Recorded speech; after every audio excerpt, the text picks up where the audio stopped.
Hello friends. Did you know that nearly 80% of those who watch my videos aren't subscribed? If you enjoy the content, I'd truly appreciate it if you hit that subscribe button. It helps a lot. Also, don't forget to leave a like and share your thoughts in the comments. Your interaction not only supports the channel's growth, but also helps these stories reach more people. Thank you all for being here. By the way, where are you watching from? Let me know in the comments.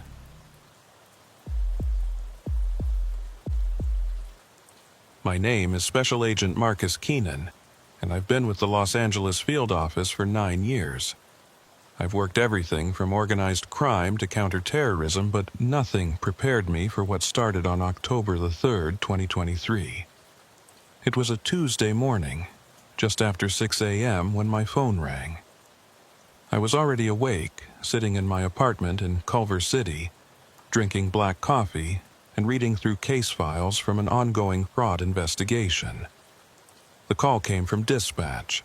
A body had been discovered in Griffith Park, and LAPD wanted bureau assistance. The location was remote, the circumstances unclear, and there were already whispers that something about the scene didn't feel right. I grabbed my credentials, my service weapon, and my jacket, then headed out into the gray Los Angeles dawn. Traffic on the 10 was light at that hour, and I made it to the park's eastern entrance in under 30 minutes. The sky was that particular shade of pre-dawn purple that makes the city feel empty, even though millions of people are sleeping just a few miles away in every direction. Griffith Park is one of the largest urban wilderness areas in North America. Over 4,000 acres of chaparral-covered hills, hiking trails, and dense brush. It's a place where people go to escape the city without leaving it. But it's also a place where things get lost. Bodies, evidence, people who don't want to be found. The park has a long history, and not all of it is pleasant. There have been suicides, murders, accidental deaths. The land has a weight to it, a sense of watching. When I arrived at the staging area near the Griffith Observatory access road, there were already 4 LAPD patrol units, 2 unmarked detective sedans, and a coroner's van waiting. A young, uniformed officer directed me up a narrow fire road that wound into the hills above Los Feliz. I parked behind one of the detective cars and got out. The air was cool and smelled like eucalyptus and dry brush. Somewhere in the distance, I could hear the faint hum of the city waking up. But here, surrounded by scrub oak and chaparral, it felt like we were 100 miles from civilization. Detective Laura Briggs from LAPD's Robbery Homicide Division met me at the trailhead. She was in her mid-40s, sharp-eyed, with dark hair pulled back in a tight ponytail. We'd worked together before on a kidnapping case in 2021, and I respected her instincts. She looked tired, like she'd been up all night, and there was something in her expression that put me on edge. "Keenan," she said, shaking my hand. "Thanks for coming out. This one's strange." "Strange how?" I asked. She hesitated, glancing back toward the trail. "You'll see. It's about a quarter mile up. Hiker found the body around 5 this morning. He was trail running, saw something off the path, went to investigate. Called 911 immediately. He's pretty shaken up." We started walking. The trail was narrow, winding through dense brush and low trees. The ground was dry and rocky, and our boots crunched on the gravel. As we climbed higher, the city spread out below us, a vast grid of lights and streets stretching to the horizon. The sun was just starting to rise, painting the eastern sky in shades of pink and orange. "What do we know about the victim?" I asked. "Female, mid-30s, no ID on the body. She's been dead at least 12 hours, maybe longer. No obvious cause of death, no signs of trauma that we can see. But there's something off about the scene. The way the body's positioned, the lack of blood, She trailed off, shaking her head. "I don't know. It just doesn't feel right." We rounded a bend in the trail, and I saw the crime scene ahead. Yellow tape had been strung between 2 trees, cordoning off a small clearing about 20 feet off the main path. There were 2 crime scene techs in white Tyvek suits, carefully photographing the area. A third tech was crouched near the body, taking samples. The coroner, a thin man in his 60s named Raymond Lyle, stood off to the side, arms crossed, watching. I ducked under the tape and approached the body. She was lying on her back, arms at her sides, legs straight. She was wearing jeans, a gray sweater, and running shoes. Her eyes were open, staring up at the sky. There was no blood, no visible wounds, no signs of a struggle. She looked almost peaceful, like she'd just laid down to rest. But there was something wrong. I felt it immediately. The positioning was too perfect, too deliberate. Her hair was arranged neatly around her head. Her clothes were clean, free of dirt or debris. And the ground around her was undisturbed. No drag marks, no footprints, nothing to suggest how she'd gotten there. "Any signs of sexual assault?" I asked. Dr. Lyle shook his head. "Not that I can see. We'll know more after the autopsy, but preliminary examination doesn't show anything obvious. No ligature marks, no bruising, no defensive wounds. It's like she just stopped." I knelt down next to the body, careful not to disturb anything. The woman's skin was pale, almost translucent in the early morning light. Her lips were slightly parted, as if she'd been about to say something. I looked at her hands. No dirt under the nails, no signs of a fight. Her fingertips were clean. "What about lividity?" I asked. "Consistent with her position," Dr. Lyle said. "She died here, or was placed here very shortly after death, but there's something else. Her body temperature is lower than it should be, given the ambient temperature and estimated time of death. It's like she was kept cold somewhere before being moved." I stood up, looking around the clearing. The brush was thick on all sides, creating a natural barrier. There was only one clear path in, the trail we'd just walked. I turned in a slow circle, taking in the scene. The trees, the rocks, the dry grass. Everything looked normal, ordinary, but the feeling persisted. Something was wrong. "Has anyone canvassed the area?" I asked Briggs. "We've got uniforms walking the trails, talking to early morning hikers. So far, no one saw anything unusual. No vehicles parked in strange places, no one acting suspicious. It's like she appeared out of nowhere." I walked to the edge of the clearing, examining the brush. There were no broken branches, no trampled vegetation. If someone had carried her body through here, they'd done it without leaving a trace. I looked back at the woman. Who was she? How did she get here? And why did the scene feel so staged? One of the crime scene techs called out, "Detective Briggs, you need to see this." We walked over. The tech was pointing at the ground near the woman's left hand. At first, I didn't see anything unusual, just dirt and small rocks. Then I saw it. A pattern in the dust. It looked almost like a footprint, but the edges were blurred, indistinct. And the size was wrong. Too large, too elongated. The tech had marked it with a small evidence flag. "What is that?" Briggs asked. The tech shrugged. "I don't know. It doesn't match any shoe tread in our database. And look at the depth. It's barely an impression, like whatever made it was barely touching the ground." I took out my phone and snapped a few photos. The pattern was strange. Organic, almost, but not quite human. I made a mental note to send the images to our forensic lab for analysis. "Bag it and tag it," I said. "Let's get everything we can from this scene. I want soil samples, vegetation samples, everything within a 50-foot radius processed." As the techs continued their work, I pulled Briggs aside. "What about the hiker who found her? Is he still around?" Uniform took his statement. "He's waiting down by the road if you want to talk to him." We walked back down the trail. The sun was fully up now, and the temperature was starting to climb. By noon, it would be in the 80s, typical for October in Los Angeles. The hiker was sitting in the back of a patrol car, a bottle of water in his hands. He was in his late 20s, lean and fit, wearing running gear.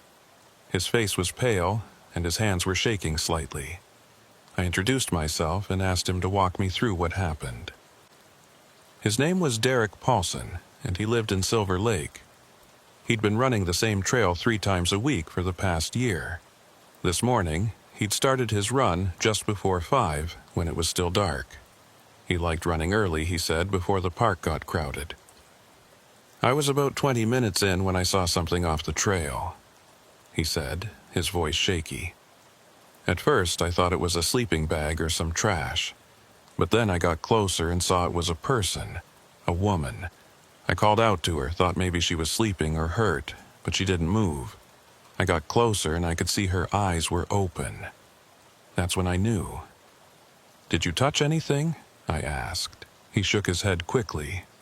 "No, I backed away immediately and called 911. I waited on the trail until the police arrived." "Did you see anyone else on the trail? Any other hikers? Any vehicles?" "No one. It was completely empty. That's why I like running early. I usually have the place to myself." I asked him about the days leading up to this morning. Had he noticed anything unusual in the park? Any strange people? Any unusual activity? He thought for a moment, then mentioned something that caught my attention. "Actually, yeah. About a week ago, I was running the same trail in the evening, around sunset. I saw someone standing off the path, maybe 50 yards away, just standing there, watching. It was weird because they were so still. I waved, but they didn't move. I figured they were just enjoying the view, but it gave me a strange feeling." "Can you describe them?" "Not really. They were too far away and the light was fading. Just a silhouette against the sky, tall, I think, wearing dark clothes. But I couldn't see their face. I made a note of this. If we need to talk to you again, you'll be available." "Of course," he said. "Anything I can do to help." I thanked him and walked back to the crime scene. The body was being loaded into a black bag, ready for transport to the coroner's office. Dr. Lyle approached me, pulling off his latex gloves. "I'll have preliminary results by this afternoon," he said. "But I'm telling you now, this one's going to be difficult. Without obvious trauma, we're looking at toxicology, internal examination, maybe environmental factors. It could take weeks to determine cause of death. Do your best," I said, "and fast-track the toxicology if you can." As the coroner's van pulled away, I stood at the edge of the clearing looking out over the city. Somewhere down there, someone knew who this woman was. Someone was waiting for her to come home. And somewhere, there was an answer to what happened here.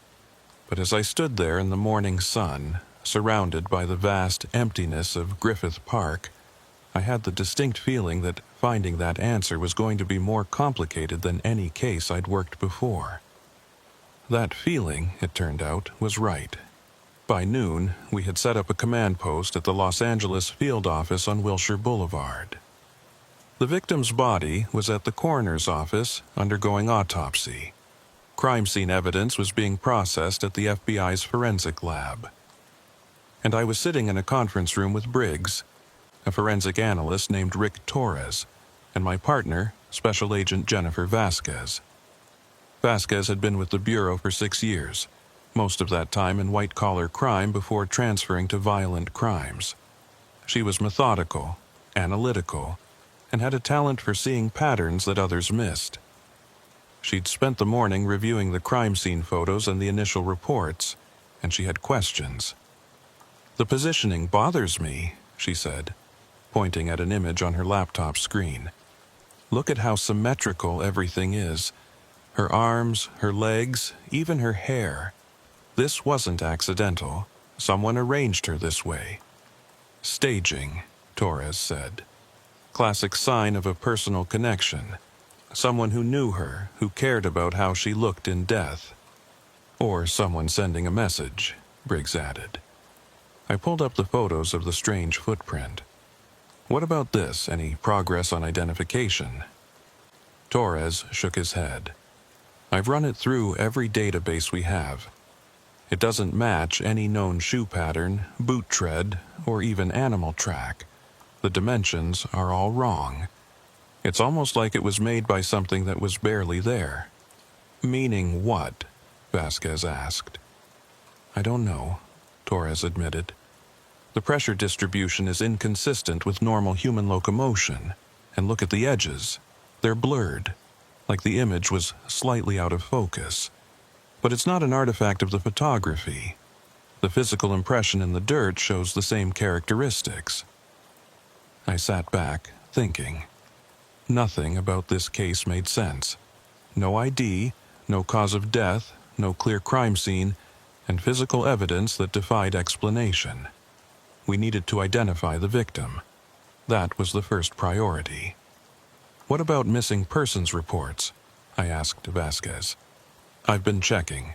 There are 3 women reported missing in the LA area in the past 72 hours who match the general description. I've requested dental records and photos. We should have something by this afternoon. My phone buzzed. It was a text from Dr. Lyle. Preliminary autopsy results ready. Call when you can. I stepped out of the conference room and dialed his number. He picked up on the first ring. Keenan, he said, and there was something in his voice that made me tense. You need to come down here. There's something I need to show you in person. 20 minutes later, I was standing in the Los Angeles County Coroner's office, following Dr. Lyle through sterile white corridors that smelled of disinfectant and something else. Something chemical and unpleasant.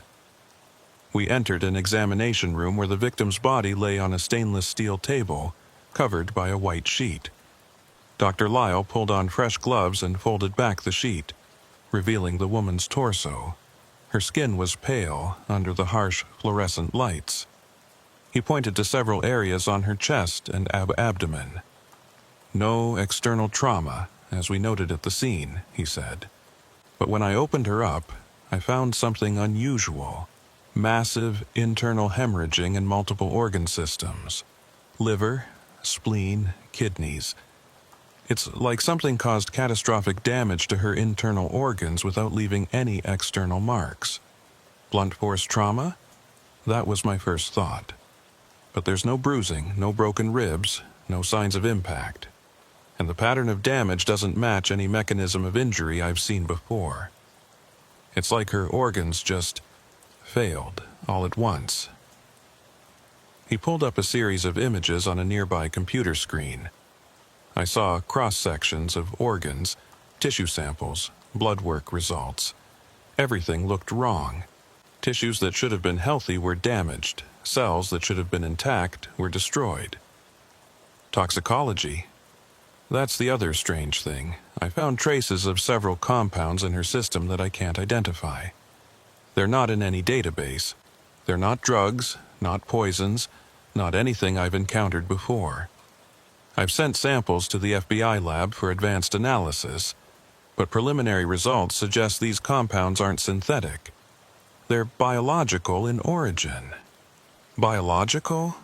Like bacteria or viruses? I don't think so. The molecular structures are too complex, too organized. It's like nothing I've seen. I looked down at the woman's face.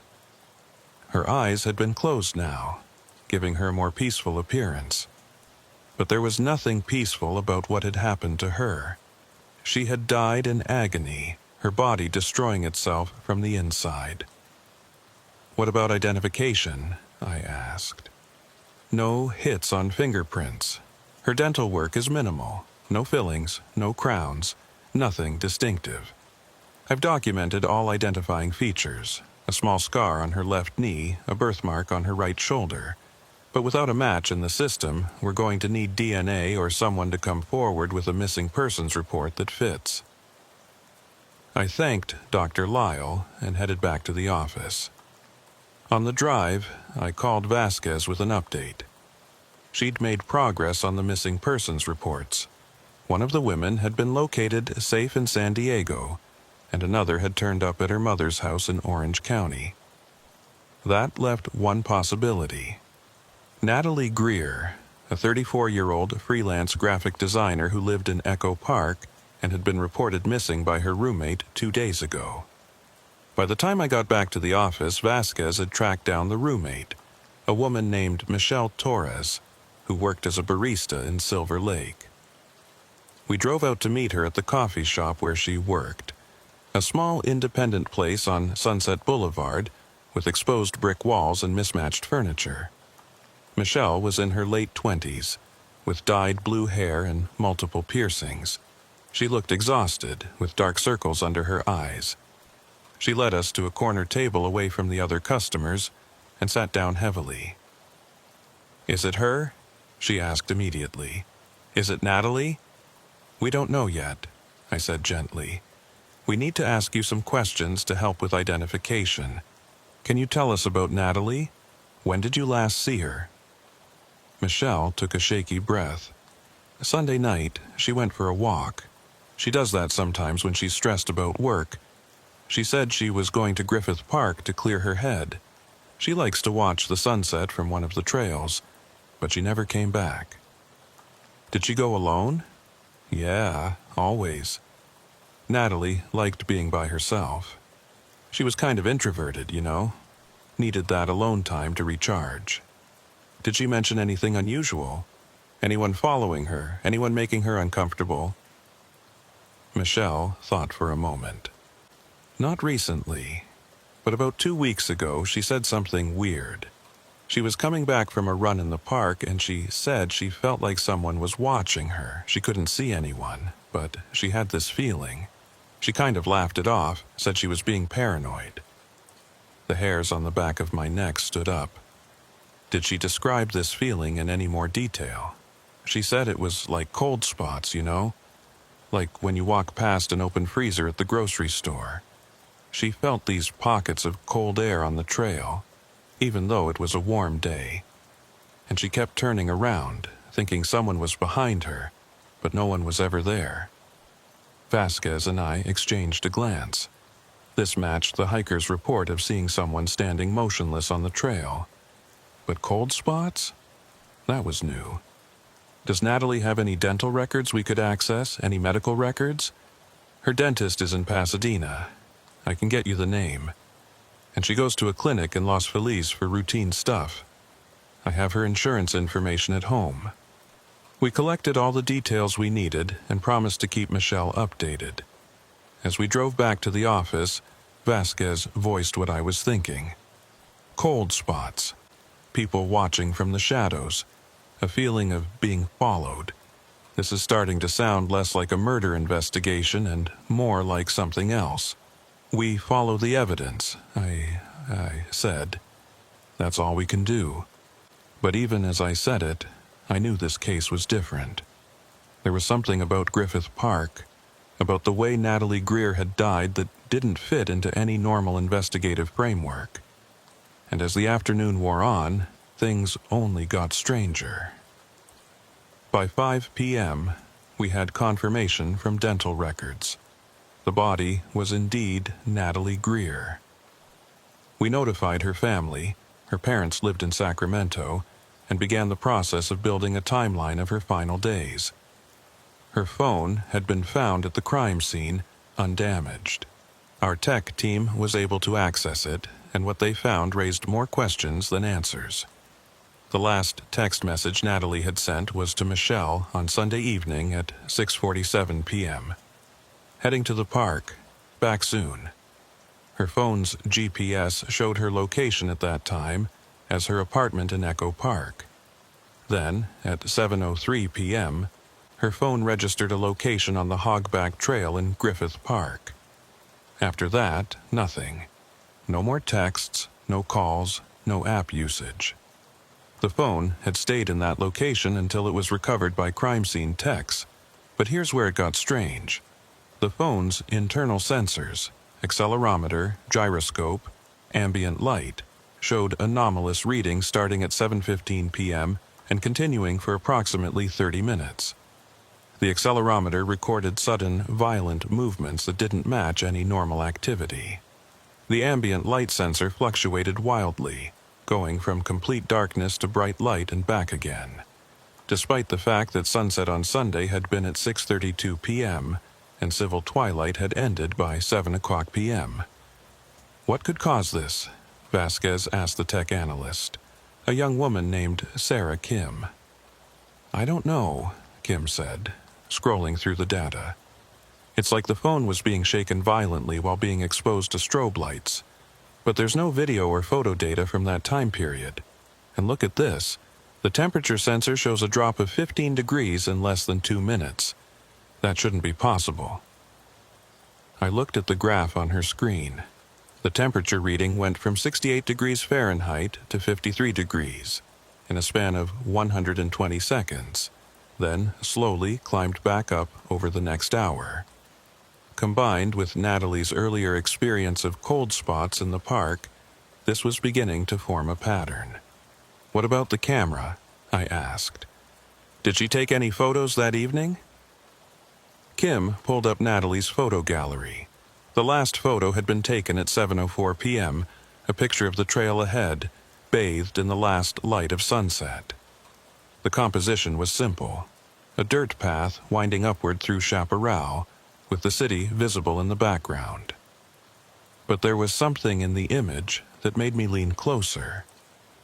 In the lower right corner, partially obscured by a bush, there appeared to be a shadow. It was human-shaped, tall and thin, but the proportions were wrong. The arms seemed too long, the head too small, and it was completely black, without any internal detail or texture. Can you enhance this? I asked. Kim worked her magic with image processing software, zooming in on the shadow, adjusting contrast and brightness. As the image became clearer, I felt a cold knot form in my stomach. The shadow didn't have a source. The sun was setting in the west, which would cast shadows to the east, but this shadow was in the wrong position. It couldn't have been cast by a person standing on the trail. Run a geometric analysis, I said. I want to know if that shadow is consistent with any possible light source. Kim worked for several minutes, overlaying angles and light direction models on the image. Finally, she looked up, her face pale. It's not possible, she said. There's no light source in the frame that could create that shadow in that location. And look at the edges, they're too sharp. Real shadows have gradations, softening at the edges due to light diffusion. This is like it was cut out with scissors. Vasquez was looking at me, and I could see the question in her eyes. What are we dealing with? That night, I stayed late at the office, reviewing all the evidence we'd collected. The anomalous phone data, the impossible shadow in the photo, the strange footprint at the crime scene, the unexplained cause of death. Every piece of evidence pointed toward something that didn't make rational sense. I pulled up the file on Griffith Park's history. It had been donated to the city in 1896 by Colonel Griffith J. Griffith, a mining magnate with a dark history. In 1903, Griffith had shot his wife in a drunken rage at a Santa Monica hotel. She survived, but was partially blinded. Griffith served time for attempted murder. Later, he tried to donate money to build an observatory in the park, but the city refused his tainted funds. It wasn't until after his death that the Griffith Observatory was finally built. Over the years, the park had been the site of numerous deaths and disappearances. In 1933, a massive brush fire killed 29 people. In the 1970s and 80s, several murders had occurred in remote areas of the park, and there were persistent rumors of strange occurrences. Hikers reporting feelings of being watched, unexplained sounds, cold spots, and sightings of shadowy figures that disappeared when approached. I didn't believe in ghosts or supernatural phenomena, I was a federal agent trained in evidence-based investigation. But as I sat there in my office, looking at the shadow in Natalie Greer's photo, I couldn't shake the feeling that this case was going to challenge everything I thought I knew about reality. My phone rang, startling me out of my thoughts. It was Torres, the forensic analyst. "Keenan, we've got a problem with the crime scene photos," he said. "I need you to come to the lab, now." I grabbed my jacket and drove to the FBI's forensic facility in Westwood. Torres met me at the entrance, looking agitated. He led me to a computer workstation where crime scene photos were displayed on multiple monitors. "I've been doing standard processing on these images," he said. "Enhancing details, documenting evidence, but look at this." He pulled up a series of photos taken at different times during the crime scene investigation. The first batch had been shot by LAPD techs around 5:30 a.m. just after the body was discovered. The second batch was taken by FBI techs around 8 o'clock a.m. after I'd arrived. The third batch was shot around 9:30 a.m. just before the body was removed. "Watch this," Torres said. He played them in sequence, creating a stop-motion effect. In the background of the photos, behind the crime scene tape and beyond the clearing where Natalie's body lay, there was something moving in the brush. It wasn't immediately obvious, just a slight shift in shadows, a suggestion of movement. But when Torres isolated those sections and enhanced them, I saw it clearly. There was a shape moving through the brush. It was tall and thin, moving in a way that didn't seem quite right. The movement was too smooth, too fluid, and in one frame, for just a fraction of a second, it seemed to turn towards the camera. "What the hell is that?" I said. "I don't know, but it appears in 17 different photographs taken over a 4-hour period. It's always in the background, always at the edge of the frame. And here's the thing. None of the people at the scene saw anything. I've checked with all the techs, all the officers. No one reported seeing anyone else in that area." He pulled up another image, this one from a different angle. The shape was closer now, maybe 30 feet from the crime scene. It was in shadow, making it difficult to see details, but the outline was distinctly humanoid, except for the proportions. The limbs were too long, the torso too narrow. "Could it be a trick of light?" I asked, even though I knew the answer. "I've run every analysis I can think of. It's not a shadow artifact. It's not lens flare, it's not digital noise. There was something there, moving through the brush while we were processing the scene." I felt a chill run down my spine. Whatever had killed Natalie Greer, it had been there watching us, the entire time we were investigating, and we hadn't seen it. "I want thermal imaging analysis of these photos," I said. "If there was something alive in that brush, it should show up on thermal." "Already done," Torres said.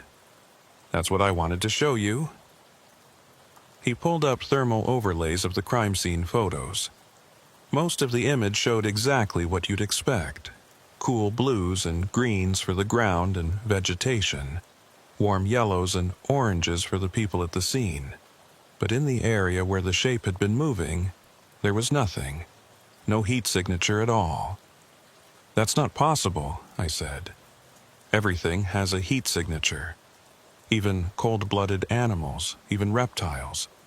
There should be something." "I know," Torres said quietly. "But there isn't. It's like whatever was there wasn't warm enough to register. Or it wasn't there at all." I drove home that night in a daze. It was late, past midnight, and the freeways were nearly empty. I lived in a small house in Mar Vista, not far from the beach. It was a quiet neighborhood, mostly families and young professionals, safe, ordinary, normal. But as I pulled into my driveway and killed the engine, I sat there for a moment, reluctant to get out of the car. The street was dark, lit only by occasional streetlights. The houses were silent, everyone asleep. and I had the distinct, uncomfortable feeling that I was being watched. I scanned the street, the shadows between houses, the dark windows. Nothing moved. There was no one there. But the feeling persisted. I got out of the car quickly and walked to my front door, keys already in hand. As I unlocked the door, I glanced back over my shoulder. For just a moment, I thought I saw something. A dark shape standing beneath a tree across the street. Tall, thin, motionless. I blinked, and it was gone. I went inside and locked the door behind me, my heart pounding. I was exhausted, I told myself. My mind was playing tricks on me. I'd been working too hard, looking at evidence that didn't make sense, letting the strangeness of the case get under my skin. But that night I didn't sleep well. I kept waking up, listening to the sounds of the house settling, the wind in the trees outside. And once, around 3 a.m, I woke to the sound of something moving in my backyard. I got up and looked out the bedroom window. The backyard was empty, bathed in pale moonlight. But near the fence at the back of the property, I saw something that made my blood run cold. A set of footprints in the damp grass. Long, elongated, with blurred edges, just like the one we'd found at the crime scene. I grabbed my service weapon and a flashlight and went outside. The grass was wet with dew, and the air was cold. I walked to the fence, my flashlight beam cutting through the darkness. The footprints were there, clear as day, leading from the gate to the back door of my house and then returning to the fence. Something had been in my yard. Something had walked right up to my door. I checked the fence gate. It was locked. I checked the perimeter. Nothing was disturbed. But those footprints were real, and they were fresh. I didn't sleep for the rest of the night. I sat in my living room with all the lights on, my weapon on the coffee table, and waited for dawn. The next morning, I returned to the office with a new sense of urgency. I didn't mention the footprints in my yard to anyone. How could I? What would I say? That I thought something from the crime scene had followed me home? It sounded insane, even to me. But I couldn't shake the feeling that this case was becoming personal. Whatever had killed Natalie Greer was now aware of me, aware that I was investigating. And it didn't appreciate the attention. Vasquez was already in the conference room when I arrived, surrounded by files and printouts. She looked up as I entered, and I could see concern in her eyes. "You look terrible," she said. "Didn't sleep well," I replied. "What do we have?" She spread out a series of reports on the table. "I've been digging into Griffith Park's recent history. In the past 5 years, there have been 12 deaths in the park. Most were ruled accidental. Falls, heart attacks, 1 suicide. But 3 remain unexplained." She pulled out 3 case files. September 2019, a hiker named Michael Chen was found dead on the observatory trail. No cause of death ever determined. His body showed the same kind of internal damage that Natalie's did.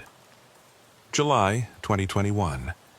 A woman named Rebecca Martinez was found near the old zoo. Same story. Massive internal hemorrhaging, no external trauma. And just 6 months ago, March 2023, a man named David Porter, found on the Hogback Trail. Same location where Natalie was found.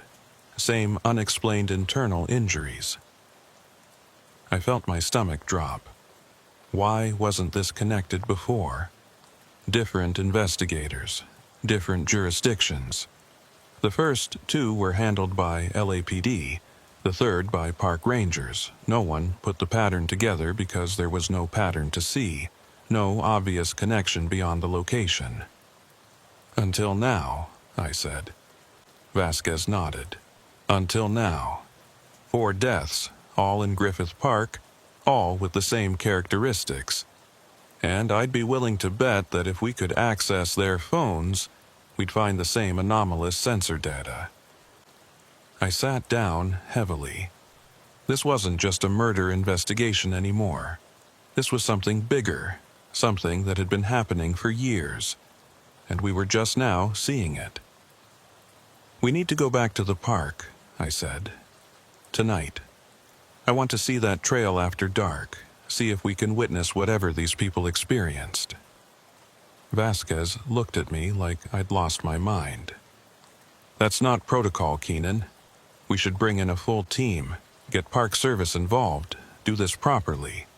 And say what? That we think there's something supernatural killing people in Griffith Park? They'll laugh us out of the building." I leaned forward. "I need to see this myself. I need to understand what we're dealing with." She studied my face for a long moment. "What aren't you telling me?" I hesitated, then decided she deserved to know.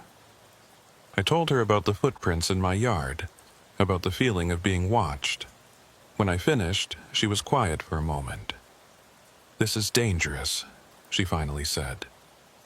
"If this thing, whatever it is, can follow you home—" "I know," I said. "But we don't have a choice. More people are going to die unless we figure this out." She sighed. "Fine. But we do this smart. Body cameras, thermal imaging equipment, full tactical gear, and we let someone know where we're going." We spent the rest of the day preparing. I requisitioned equipment from the FBI's tactical unit: night vision goggles, thermal cameras, high-powered flashlights, and body cameras that would record everything. We filed a vague report about conducting a nighttime survey of the crime scene, enough to cover ourselves legally but not enough to raise questions. At 8 p.m. we met at the same staging area where I'd first arrived 3 days ago. The sun had set an hour earlier, and the park was closed to the public. We were the only ones there, surrounded by dark hills and the distant glow of the city below. We geared up in silence. Body cameras clipped to our vests, night vision goggles ready, but not yet activated. We were both carrying our service weapons, though I had no illusion that they would be useful against whatever was out there. "Ready?" Vasquez asked. "As I'll ever be," I replied. We started up the trail. Our flashlights cut through the darkness, illuminating the path ahead. The park was different at night. Sounds were amplified, shadows were deeper, and every rustling bush or snapping twig made my hand drift toward my weapon. It took 15 minutes to reach the crime scene. The yellow tape was still up, fluttering in the night breeze. The clearing looked smaller in the darkness, more enclosed. I pulled out the thermal camera and did a slow scan of the area. "Anything?" Vasquez asked. "Nothing unusual, just ambient temperature readings, some small animals in the brush." I lowered the camera. "Let's walk the trail. See if we can replicate Natalie's experience." We continued up the path, moving slowly, scanning the area around us. The trail climbed higher into the hills, away from the lights of the city. The only sounds were our footsteps and the distant hum of traffic on the 101 freeway. Then, about 20 minutes into our walk, I felt it. A drop in temperature. Sudden and dramatic, like stepping into a walk-in freezer. My breath came out in visible puffs, and I saw Vasquez shiver beside me. "You feel that?" I whispered. She nodded, her hand moving to her weapon. "Where's it coming from?" I pulled out the thermal camera again. The temperature reading showed a drop of almost 20 degrees in a 10-foot radius around us. But there was no source. No cold air blowing from anywhere. No weather phenomenon that could explain it. And then I saw it. On the thermal display, about 30 feet ahead on the trail, there was a void.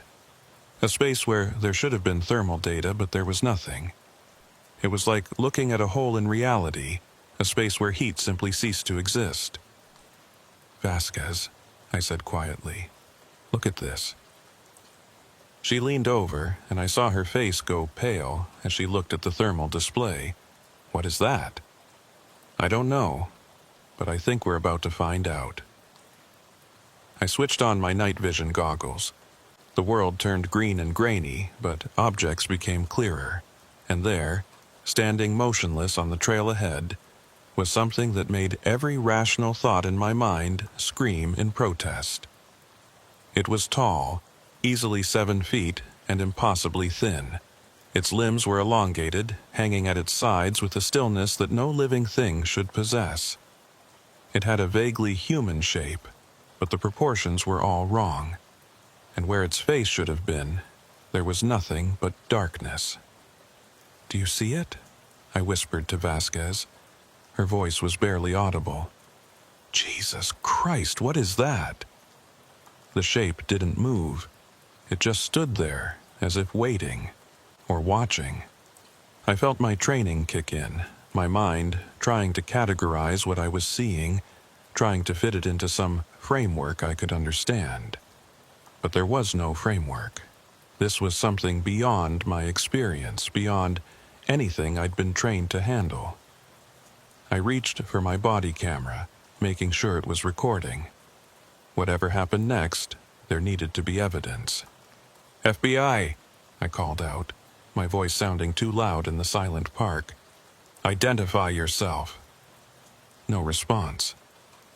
The shape remained motionless. I took a step forward, and that's when it moved. It didn't walk, it didn't run. It simply shifted position, and suddenly it was 10 feet closer. No transition, no movement between points. Just there, then here. Vasquez made a small sound of fear. "We need to leave. Now." But I couldn't move. I was transfixed, staring at this impossible thing, trying to understand what I was seeing. My hand moved to my weapon, but some deep instinct told me that a gun would be useless here. The shape moved again, closer still. And now I could see details that made my mind recoil. Its surface seemed to absorb light rather than reflect it. Where it stood, the world seemed less real, like it was erasing reality just by existing. And the cold. It was radiating from this thing, waves of freezing air that made my teeth chatter. "Keenan!" Vasquez grabbed my arm. "We're leaving!" She pulled me backward, and the spell broke. We turned and ran down the trail, our flashlights bouncing wildly. I didn't look back. I didn't want to see if it was following us. We made it back to the parking area in record time, both of us breathing hard, adrenaline pumping through our systems. Only when we were back at our vehicle, doors locked, engine running, did we allow ourselves to process what we'd seen. "What the hell was that?" Vasquez said, her voice shaking. I was pulling off my gear, my hands trembling. "I don't know, but it's what killed Natalie and the others. It has to be. How do we fight something like that? How do we investigate it?" I didn't have an answer. I looked down at my body camera, still recording. "Let's get back to the office, review the footage. There has to be something we can use." The drive back to the federal building was silent. Both of us were lost in our own thoughts, trying to reconcile what we'd seen with our understanding of reality. I kept checking the rearview mirror, half expecting to see that dark shape in the road behind us. At the office, we transferred the body camera footage to a secure computer and started reviewing it. The video showed exactly what we'd experienced. The temperature drop, the strange void on the thermal display, and then, captured in grainy night vision, that impossible shape standing on the trail. But here's where it got strange. When the shape moved, when it shifted position without transitioning, the video glitched. For a fraction of a second, the image distorted, pixelated, as if the camera couldn't process what it was recording. And when the shape was at its closest, there were audio anomalies, a low-frequency hum that seemed to come from everywhere and nowhere at once. "We need to show this to someone," Vasquez said. "The assistant director, the task force." "And say what?" I interrupted. "That we saw something unexplainable in Griffith Park. That we think some kind of entity is killing people?" They'll pull us from the case and order psychological evaluations. Then what do we do? I stared at the frozen image on the screen, that dark shape captured in the moment before we ran. We find a way to explain it. There has to be a rational explanation, some kind of natural phenomenon, some environmental factor we don't understand yet. But even as I said it, I didn't believe it. What we'd seen wasn't natural. It was something else entirely. Over the next 3 days, I threw myself into research. I consulted with physicists, environmental scientists, psychiatrists. I looked into every possible explanation: mass hallucination, infrasound-induced fear responses, unusual atmospheric conditions, even experimental military technology. Nothing fit. The footage we'd captured was reviewed by experts at the FBI's technical division. They confirmed what we already knew. It was authentic, unaltered, and showed something that shouldn't exist, but they had no explanation for what that something was. During this time, I started experiencing the effects more personally. Every night I heard sounds in my house: footsteps on the roof, scratching at the windows, the sound of breathing in empty rooms. I stopped sleeping in my bedroom and instead dozed on the couch with all the lights on, my weapon within reach. One night I woke to find all the lights off. I knew I'd left them on, but now the house was dark. I grabbed my flashlight and weapon and did a sweep of every room. In my home office, I found something that made my blood run cold. My desk was covered in photos, crime scene photos from the Griffith Park investigation. But they weren't copies I'd brought home. I'd made sure to leave all case files at the office. These were prints, laid out in a specific pattern, and in each photo, someone had circled the same thing in red marker: the background, the shadows, the places where that shape had appeared. Someone, or something, had been in my house going through my investigation, leaving a message. "You're being watched. We know what you're looking for." I called Vasquez immediately. She came over, along with the crime scene tech team. They processed my house, looking for signs of forced entry, fingerprints, DNA. They found nothing. No physical evidence that anyone had been there. Except for the photos. Those were real. "You need to move," Vasquez said. "Stay at a hotel. Go to your parents. Anywhere but here." "That won't help," I said. I was beyond exhaustion now, running on caffeine and stubborn determination. Whatever this is, it knows where I live. It knows what I'm investigating. Running won't change that. "Then we close the case," she said firmly. "We write up what we have, file it as unsolved, and move on. This is too dangerous. More people will die. And you might be one of them." We stared at each other. She was right, of course. The smart thing, the safe thing, would be to walk away. But I couldn't. Not when I knew what was out there. Not when I'd seen it with my own eyes. "I'm going back to the park," I said quietly. "Tomorrow night. I need to document this properly, get more evidence. Build a case that can't be dismissed." "That's insane. You saw what that thing can do." "Which is exactly why I need to go back. I need to understand how it kills, how it chooses its victims. If there's a pattern, something we can use to predict where it will appear next." Vasquez was silent for a long moment. Then she sighed. "If you're going, I'm going with you. But this time, we bring backup. Full tactical team, heavy equipment. We do this by the book." I wanted to argue, but I knew she was right. Whatever we were facing, we'd have a better chance with a team. The next morning, I briefed Assistant Director James Carver on the case. I showed him the evidence, the body camera footage, the crime scene analysis. I expected skepticism, maybe even dismissal, but instead he listened carefully, his expression unreadable. When I finished, he was quiet for a moment. Then he said something I didn't expect. "This isn't the first time," he said quietly. These kinds of cases. Unexplained deaths, impossible evidence, things that don't fit into any known framework. They come up more often than you'd think. Usually, we explain them away, find a rational answer, even if it doesn't quite fit, because the alternative is too difficult to process. What are you saying? He looked at me directly. I'm saying that you're not crazy. What you've documented is real. But you need to be very careful about how you proceed. Because once you acknowledge what's really happening, once you accept that there are things in the world that don't follow the rules we understand, it changes you. It changes how you see everything. I need to go back to the park, I said, tonight, with a full team. He considered this. I'll approve the operation. But Keenan, if this goes wrong, if anything happens to you or your team, the Bureau will disavow all of it. This will become a training accident, a misunderstanding. We don't officially investigate the unexplainable. I understand. I hope you do, he said. Because after tonight, there's no going back.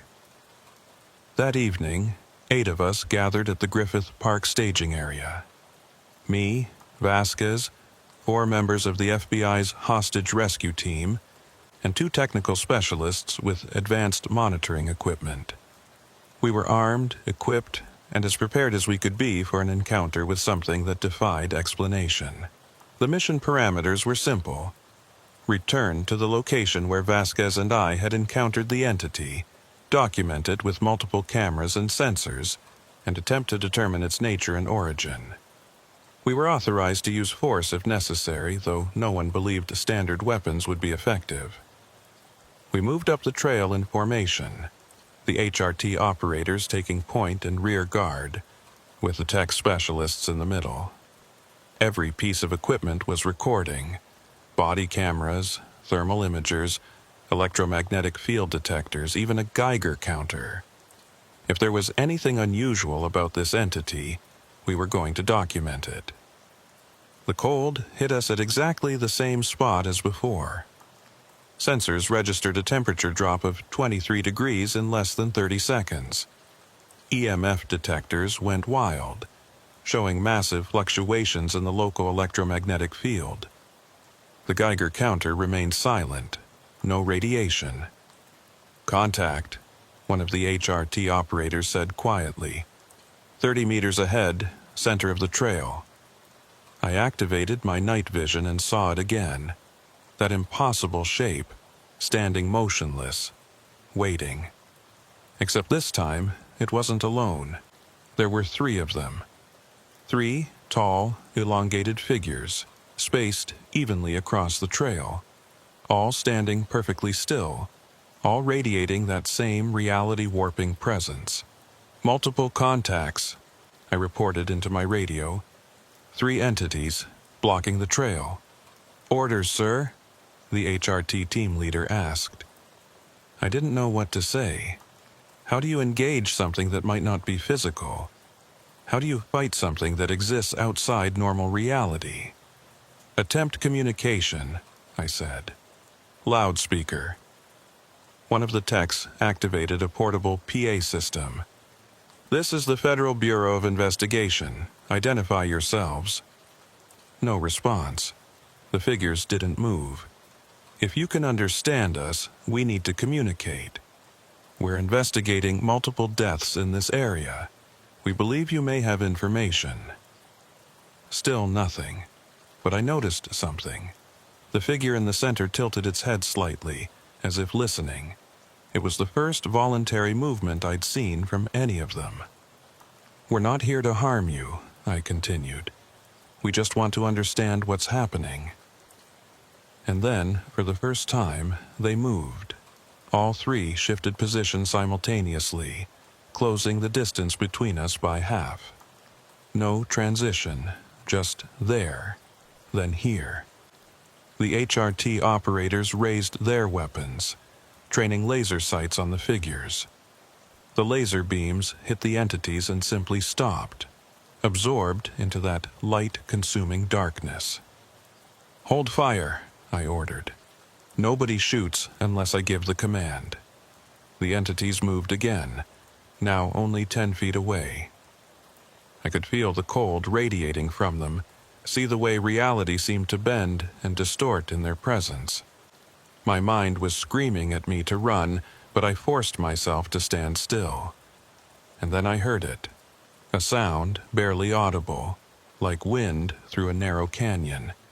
But it wasn't wind. It was a voice. Multiple voices, layered and distant, speaking words that my mind couldn't quite process. It was like hearing a language that human ears weren't designed to comprehend. One of the tech specialists gasped. The audio equipment, it's picking up something. Multiple frequencies, some below human hearing range. Can you isolate it? I asked. Working on it. The entities continued to stand there, and I realized they were waiting for something. They weren't attacking. They were communicating. Keep trying, I said to the tech specialist. Amplify those frequencies, see if we can understand what they're saying. While the tech worked, I took a step forward, against every instinct in my body. I was now within 5 feet of the nearest entity. Up close, it was even more disturbing. Its surface seemed to move, to shift, like smoke or shadow given form. Where it stood, I could see through it to the trail behind, but the image was distorted, warped. "Keenan, what are you doing?" Vasquez hissed. "What I came here to do," I said. I looked up at the entity, at the place where its face should have been. "I know you can understand me. You've been watching me. You were in my house. You know. I'm trying to figure out what you are." The entity tilted its head again, that same listening gesture. And then it did something that made my blood turn to ice. It raised one long, thin arm and pointed, not at me, past me, down the trail, back toward the city. "What does that mean?" one of the HRT operators asked. I looked where it was pointing, but there was nothing there. Just the dark trail, the city lights in the distance. "I don't understand," I said to the entity. "What are you trying to tell me?" The tech specialist's voice crackled over the radio. "Sir, I've isolated the audio. You need to hear this." He played the recording, amplified and filtered. And through the speakers, distorted but unmistakable, I heard words. "Leave. Forget. Stop looking." The message was clear. We were being warned off.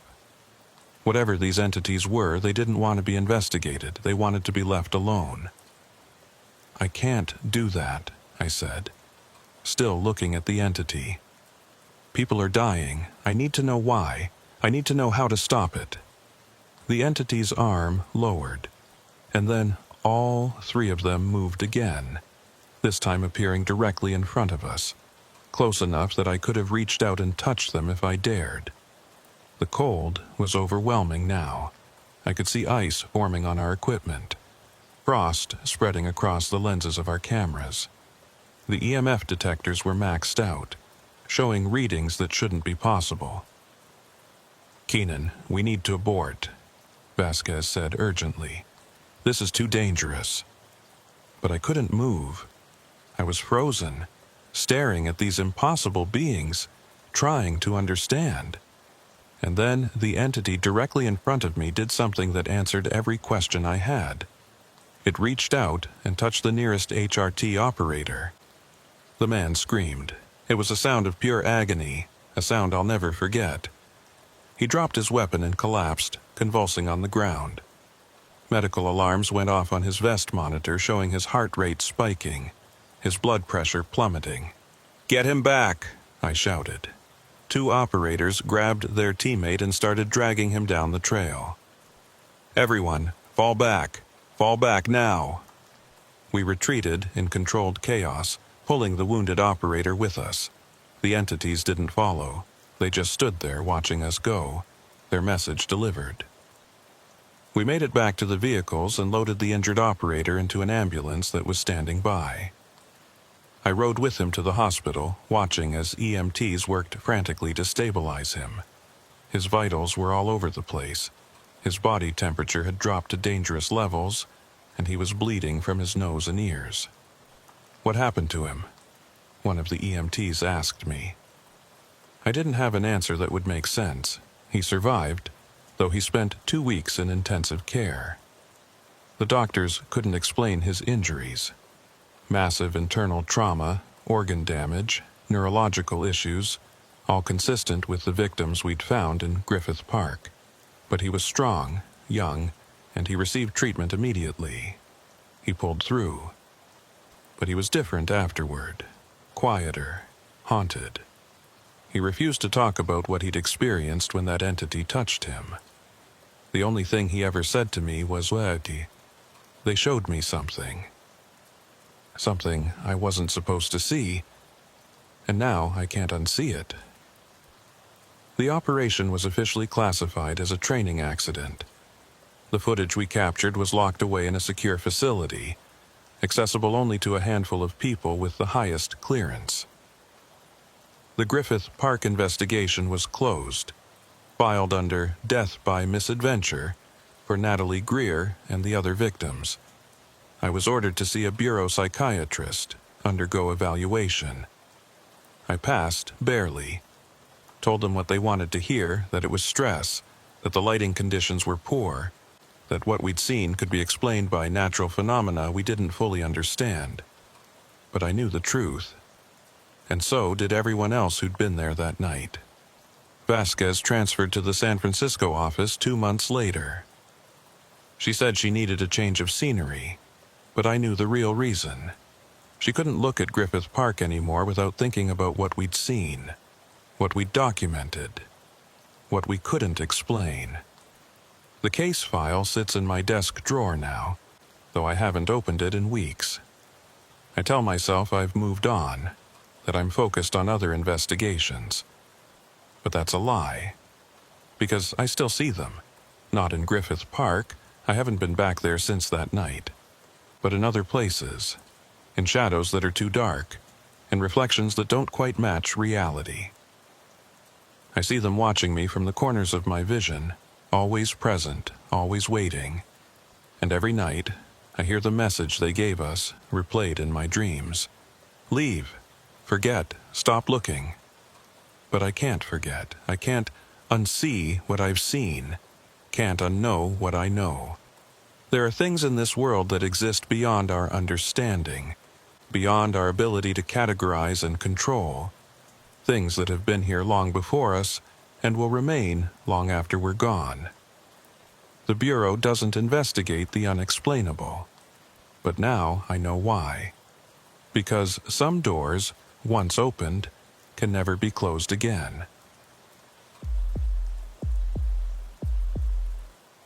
My name is Special Agent Rachel Porter, and I've been working out of the Los Angeles field office for 7 years.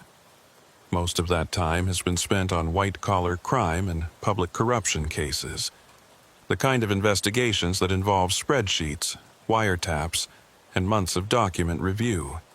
But on January 14th, 2024, I got pulled into something that changed everything I thought I knew about my job. It started with a call from LAPD's Central Division. A patrol unit had responded to a 911 call about suspicious activity in a building on San Pedro Street, right in the heart of Skid Row.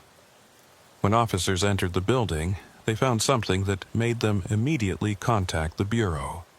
Evidence of what appeared to be a federal investigation from years ago, scattered across multiple rooms like someone had just walked away and never come back.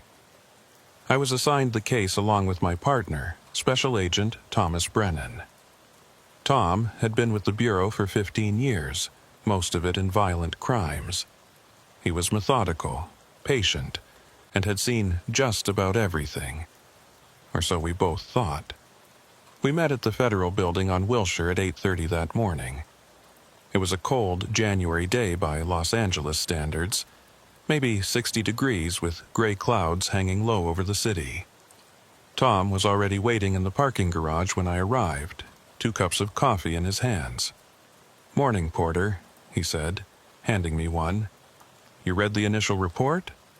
Skimmed it, abandoned building, possible FBI materials. Not much detail. LAPD sergeant I talked to said it's strange. Real strange. They cleared the building, made sure no squatters were inside, but they said something about it made them uncomfortable. Couldn't explain why. I raised an eyebrow. Uncomfortable how? That's what we're going to find out. We drove downtown in Tom's Bureau sedan, taking the 10 east toward the city center. Los Angeles has always been a city of stark contrasts, but nowhere is that more evident than in downtown. Within a few blocks, you go from gleaming high-rises and upscale lofts to Skid Row, 50 square blocks that contain one of the largest populations of homeless individuals in the United States. San Pedro Street cuts through the heart of it. On both sides, you see tents lining the sidewalks, shopping carts piled with belongings, people sleeping in doorways. The smell hits you through closed car windows, a mixture of human waste, rotting garbage, and despair. It's not that law enforcement doesn't care. It's that the problem is so massive, so systemic, that individual interventions feel like trying to empty the ocean with a teaspoon. The building we were looking for was on the eastern edge of Skid Row, near the intersection with 5th Street. It was a 4-story structure that had probably been a warehouse or light manufacturing facility decades ago. The windows were boarded up, graffiti covered the lower walls, and the entrance was blocked by a rusted chain-link fence with a no trespassing sign. 3 LAPD patrol cars were parked out front, along with an unmarked detective vehicle. As we pulled up, a sergeant approached, a stocky man in his 50s with graying hair and tired eyes. His nameplate read Martinez. "Agents," he said, shaking our hands. "Thanks for coming out. I've been on the force 28 years, worked this area for most of it. I've seen a lot of weird stuff, but this?" He shook his head. "This is different. Walk us through it," Tom said. Martinez led us to the building's entrance. Someone had cut through the chain-link fence, creating a gap just wide enough for a person to slip through. We got a 911 call around 3 a.m. Anonymous caller said they heard noises coming from inside, saw lights moving around. Thought maybe someone was using it as a drug lab or a chop shop. "Common in this area?" I asked. "Not really. This building's been abandoned for at least 10 years. Most of the street population avoids it. When we ask why, they give vague answers. Say it doesn't feel right that bad things happened there." We followed Martinez through the gap in the fence and up to the main entrance. The door had been forced open recently. The lock was broken, and fresh scrape marks showed where someone had pried it with a crowbar. "We cleared all 4 floors," Martinez continued. "No one inside now, no evidence of recent habitation. No drug paraphernalia, no stolen goods, nothing like that. But on the 3rd floor, we found something you need to see." The interior of the building was dark and cold. Our flashlight beams cut through the gloom, illuminating concrete floors covered in debris, broken glass, old newspapers, bird droppings. The air was stale and smelled of mold and decay. Water damage had left dark stains on the walls, and sections of the ceiling had collapsed, exposing twisted rebar and electrical wiring. We climbed a concrete stairwell to the 3rd floor, our footsteps echoing in the empty space. Martinez led us down a hallway with doors on either side, most of them hanging open or missing entirely. At the end of the hall, one door was closed. "That's the room," Martinez said. We opened it, looked inside for about 30 seconds, then closed it and called you. Tom and I exchanged glances. Martinez pushed the door open and we stepped inside. The room was approximately 20 by 30 feet, with 2 boarded-up windows on the far wall. But unlike the rest of the building, this room was clean. The floor had been swept, the walls were free of graffiti, and it was furnished.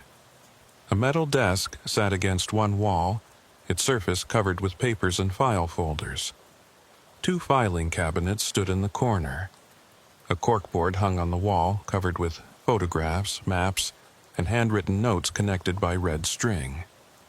It looked exactly like an FBI field office, frozen in time. I walked to the desk and examined the papers. Case files, surveillance logs, interview transcripts, all bearing the FBI seal and case numbers from the early 2000s. The primary case number was LA 2003-2156. "What the hell?" Tom muttered, moving to the corkboard. "These are bureau photos. Look at the stamp on the back."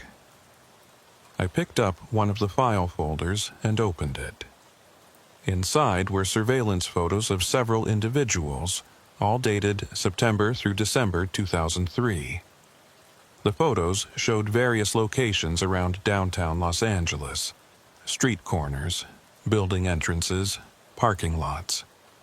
Each photo had handwritten notes in the margins, but the ink had faded, making some of them difficult to read. "Martinez, has anyone touched this stuff?" I asked. "No, ma'am. We saw it was federal material and backed out immediately. We've had one officer standing guard outside the door since we found it." I walked to the filing cabinets and pulled open the top drawer. It was full of evidence bags, all properly labeled and sealed. I recognized the format, standard FBI evidence collection from the early 2000s, before we'd transitioned to the current digital tracking system. "Tom, we need to call this in. Get a full forensics team down here." But Tom wasn't listening. He was standing in front of the corkboard, staring at something. I walked over and saw what had caught his attention. In the center of the board was a calendar. Not a current calendar. This one was from 2003, opened to the month of December. Someone had circled a date in red marker, December 18th, and written next to it in block letters, "Final operation, 0200 hours. "What operation?" Tom said quietly. "And why is this room still here exactly as they left it?" That was the question. FBI field offices don't just abandon evidence. When an investigation closes, materials are either returned to the main office or securely destroyed. You don't just walk away and leave everything in place. I pulled out my phone to call the office, but there was no signal. Not unusual in these old concrete buildings. "I'm going to step outside, call this in. You start documenting what we have here." "Copy that," Tom said, pulling out his camera. I walked back down the hallway past the other empty rooms and started descending the stairs. As I reached the second-floor landing, I heard something that made me stop. Footsteps, above me, on the 3rd floor. But Tom was the only one up there, and these footsteps were coming from a different location, somewhere down the hall from the room we'd just been in. "Tom," I called up the stairs. "That you?" No answer. I drew my weapon and started back up the stairs. My training kicked in. Slow, controlled movements, weapon at low ready, scanning corners. When I reached the 3rd floor, the hallway was empty. The door to the evidence room was still open, and I could see Tom inside, photographing the desk. "Tom, did you just walk down the hall?" He looked up, confused. "No, been right here. Why?" "I heard footsteps. Thought it might be you." Tom's expression changed. He set down his camera and drew his own weapon. "Where?" "This floor, somewhere down the hall." We moved together, clearing each room methodically. They were all empty, just like Martinez had said. No signs of recent occupation. No evidence that anyone had been there. But I knew what I'd heard. When we'd checked every room, Tom holstered his weapon. Old building. Probably just settling, pipes expanding, something like that. "Maybe," I said, though I wasn't convinced. We returned to the evidence room and I went back downstairs to call the office. This time, I went all the way outside, where I had a clear signal. I called Assistant Special Agent in Charge David Merrick and explained what we'd found. Evidence from a 2003 investigation, Merrick said. What's the case number? LA 2003-2156. There was a long pause. Hold on, I'm pulling up the database. I waited, watching the street. A few homeless individuals were watching the police cars from a distance, but no one approached. The morning was getting brighter, though the sky remained overcast. Porter, I'm not showing any case with that number in our system. What do you mean? It's right here on the file's official FBI paperwork. I'm telling you, there's no record of case LA 2003-2156 in our database. Are you sure you read it correctly? I felt a chill that had nothing to do with the temperature. I'm looking at it right now. The case number is clear. Then someone created false FBI documents. Or... He trailed off. Or what? Or this is a case that was expunged from the official record. That happens sometimes with classified operations, witness protection cases, things that get sealed by court order or national security directive. So what do we do? Secure everything. I'm sending a full team down there, forensics, records specialists, the works. Don't let anyone else in that room until they arrive. And Porter, be careful. If this is a sealed case, there was probably a good reason for it. I went back inside and relayed the information to Tom. He was still photographing evidence, but he'd found something else that caught his attention. Look at this, he said, pointing to a handwritten log on the desk.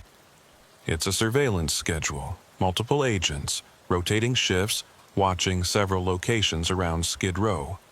The operation ran for 4 months, September through December 2003.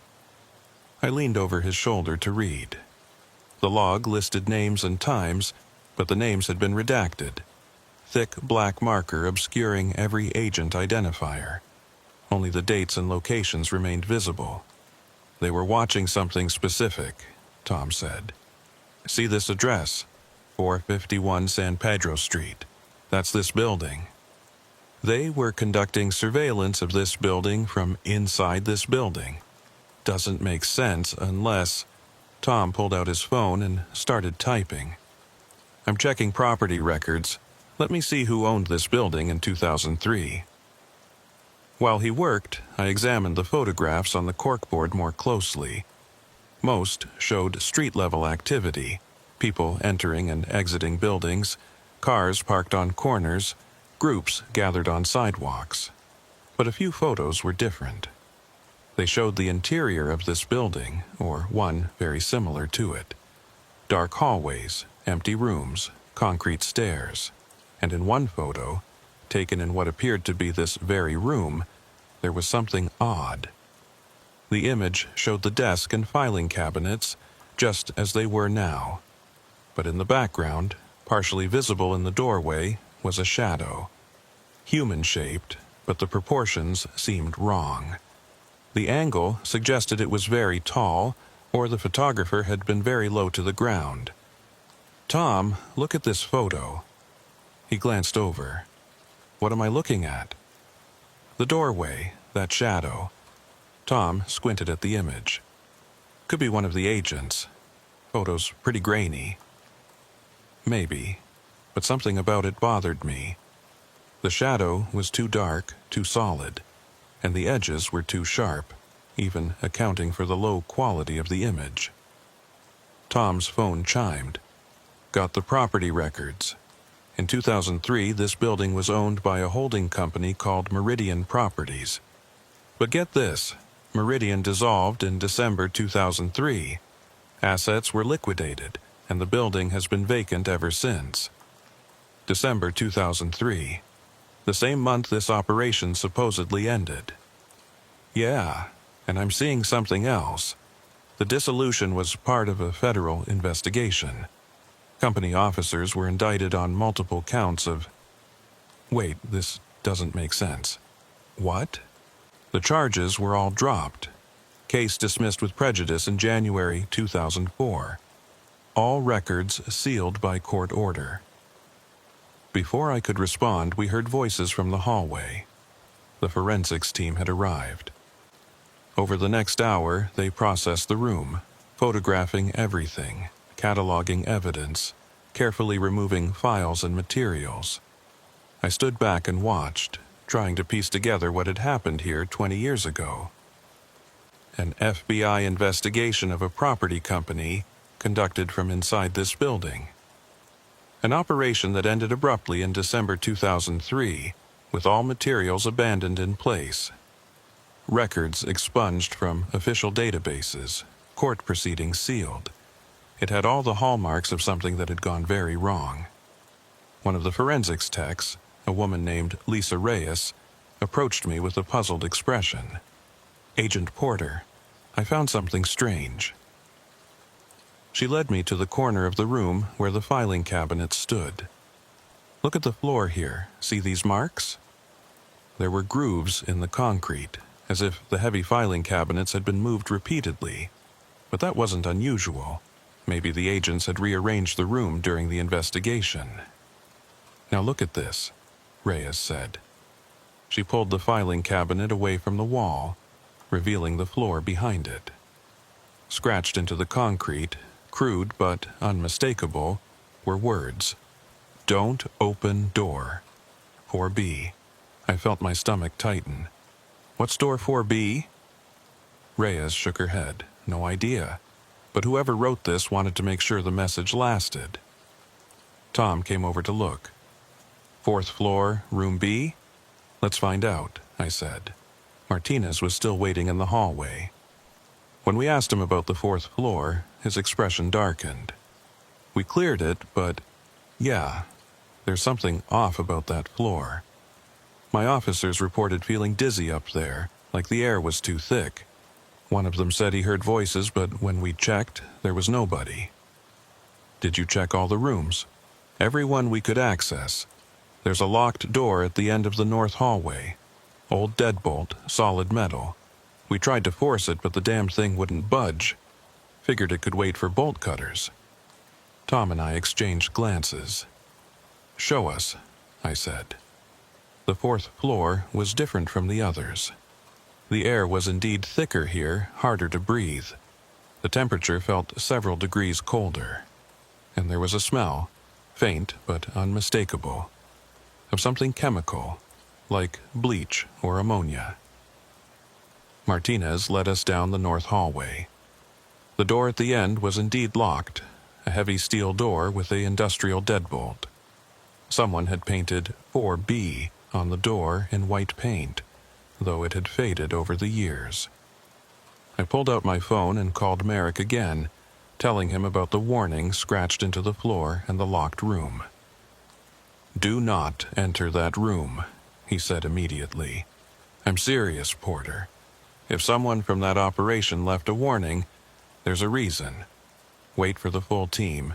Get proper equipment." "Copy that," I said. But Tom was already examining the door. "This lock is old, but well made. Military or government issue. Someone wanted this room to stay closed. The question is, what's inside?" I said. We didn't have to wait long for an answer. As we stood there in the hallway, we heard something from behind the door. A voice. Faint, distant, but unmistakable. Someone speaking, though the words were muffled and impossible to make out. Martinez went pale. "Jesus Christ. Is someone in there?" Tom pounded on the door. "FBI, is anyone in there?" The voice stopped. The silence that followed was somehow worse. "We need to get this door open," Tom said. "If someone's trapped in there, we wait for the team," I insisted, though every instinct was screaming at me to break down that door. The voice came again.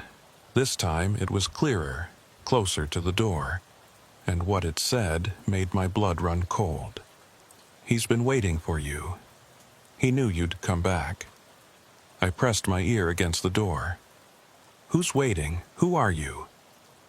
No response. Just silence. Tom tried his phone against the door, activating the flashlight and aiming it at the gap between the door and frame. I can see a room, but it's dark. Can't make out any details. Whoever's in there, we're going to get you out. I called through the door. Just stay calm. And then we heard something else. Footsteps. Multiple sets moving around inside the room. But they weren't normal footsteps. They were too heavy, too slow, and they didn't have the right rhythm. It sounded like something trying to mimic the sound of walking, but not quite getting it right. Martinez backed away from the door. I don't like this. I don't like any of this. Neither did I, but we had a job to do. The full FBI tactical team arrived 30 minutes later with cutting equipment, SWAT gear, and a mobile command center. Assistant Director Merrick came personally, which told me how seriously he was taking this. We set up in the hallway, every agent in full tactical gear. Body cameras were rolling, thermal imaging equipment was standing by, and we had a paramedic team waiting on the third floor in case we found someone injured inside. We go in slow and careful, Merrick instructed. No heroics. If there's someone in there, we extract them. If the room is empty, we document everything and get out. Understood? Everyone nodded. The cutting crew went to work on the lock. It took 20 minutes to cut through the deadbolt and the reinforced door frame. When they finally got it open, the door swung inward with a long, rusty creak. The room beyond was dark. Our flashlight beams swept across empty space, revealing concrete walls, a bare floor, and nothing else. No furniture, no equipment, no people. "Clear," Tom called out after we'd thoroughly checked the room. "Nobody here." But that wasn't quite true, because as we stood in that empty room, we all heard it. Breathing. Close by, like someone was standing right next to us. But there was no one there, and that's when I realized we had made a terrible mistake coming back to this building. The breathing sound lasted only a few seconds before fading away, leaving us standing in the empty room in a state of heightened alert. Tom swept his flashlight across every corner, every shadow. There was nothing there, just bare concrete and cold air. "Did everyone hear that?" Merrick asked quietly. Nods all around. There was no point denying it. We'd all heard breathing, clear as day, coming from inside an empty room. "Body cameras got it?" I asked.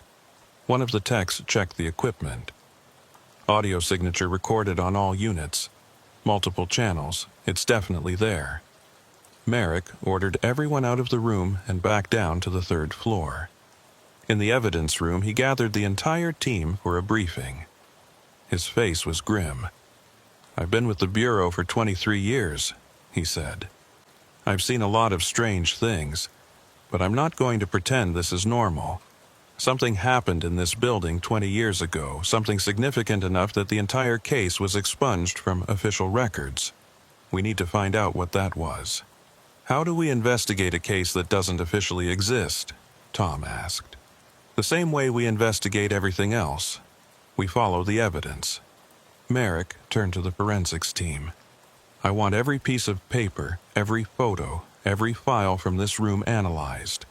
Run the case number through every database we have access to, including archived systems. Someone, somewhere, has to have a record of what LA 2003-2156 was about."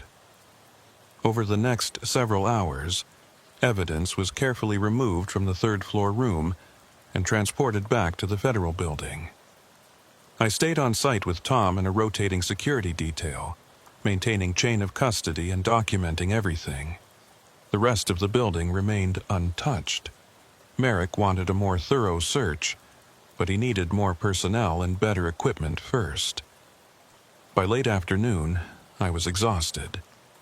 We'd been in the building for almost 8 hours straight, breathing stale air and dealing with the constant feeling that we were being watched. Tom looked just as tired. "I'm heading back to the office," I told him. "See if Records has made any progress. You good to hold down here?" "Yeah, relief team is due in an hour anyway," Go. I'll call if anything develops. The drive back to the federal building gave me time to think. Something about this case was deeply wrong, and not just in the obvious ways.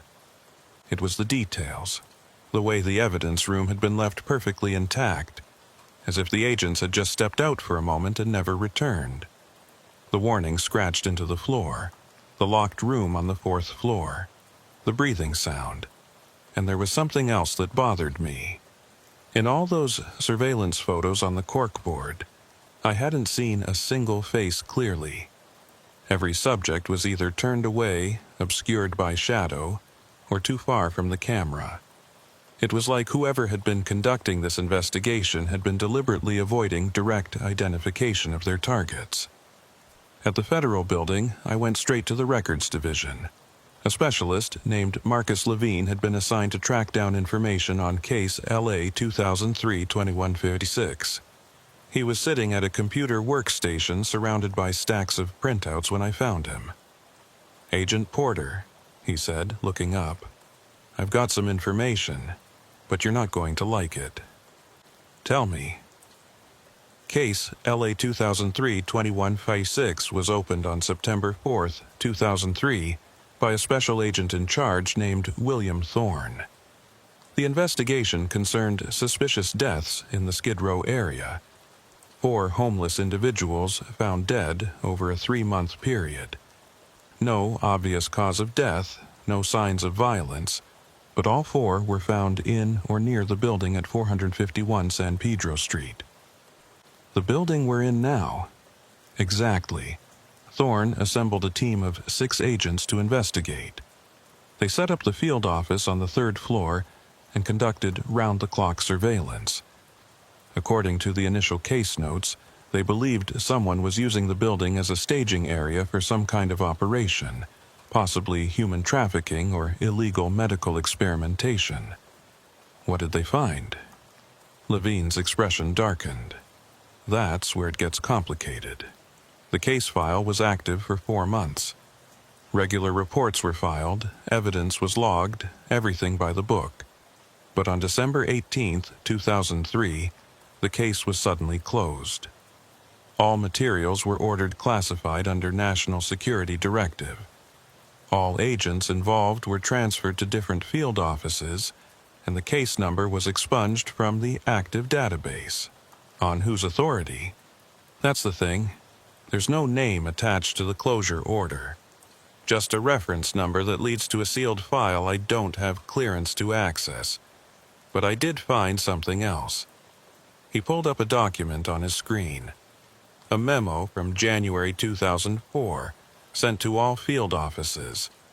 It's a notice that Special Agent William Thorne had resigned from the Bureau, effective immediately. Resigned, not transferred or retired. Resigned, left the Bureau entirely. And here's the interesting part. I can't find any record of him after that. No employment history, no Social Security activity, nothing. It's like he disappeared. I felt a chill. What about the other 5 agents on his team? Levine pulled up another document. 1 transferred to the New York office and retired in 2010. 2 went to different field offices and are still active agents. But the last 2, he paused. Both took medical leave in early 2004 and never returned to duty.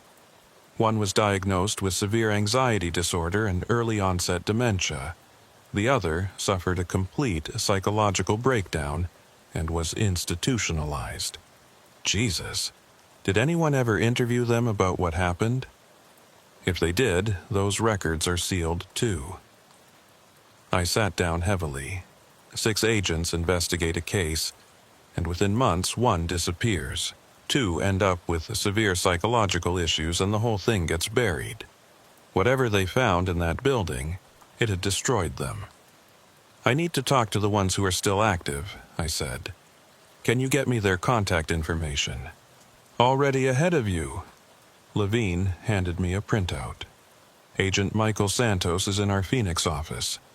Agent Karen Foster is in Seattle. I've left messages for both, explained you need to speak with them urgently about a case from 2003. My phone rang. It was Tom. "Porter, you need to get back here. We found something else." "What?"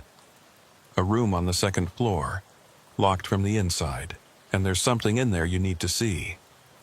I thanked Levine and headed back to my car. The drive back downtown seemed longer this time, the traffic heavier. The sun was starting to set, painting the sky in shades of orange and pink. In a few hours, it would be dark, and I really didn't want to be in that building after dark. When I arrived, Tom was waiting at the entrance with 2 other agents. They all looked shaken. "Second floor, east wing," Tom said. "We were doing a more thorough sweep and found a door we missed earlier. It's not marked, no number or anything, but it was locked from the inside. Deadbolt thrown, door wedged shut with a chair." "From the inside?" "Yeah, like someone locked themselves in and didn't want to be disturbed." We climbed to the second floor. The room was at the end of a short hallway, the door now standing open. Inside, I saw what had unsettled them. It was a sleeping area, a cot against one wall, a small camping stove, cases of bottled water, canned food. Someone had been living here, and recently. The supplies looked relatively fresh, maybe a few months old at most. But that wasn't the disturbing part. The walls were covered in writing, thousands of words, written in black marker, covering every available surface. Some of it was in neat handwriting organized into paragraphs. But as your eyes moved across the walls, the writing became more erratic, more desperate, until it devolved into incoherent scrawl. I started reading. "Day 1, they don't know I'm here. I can watch them from this room, document everything.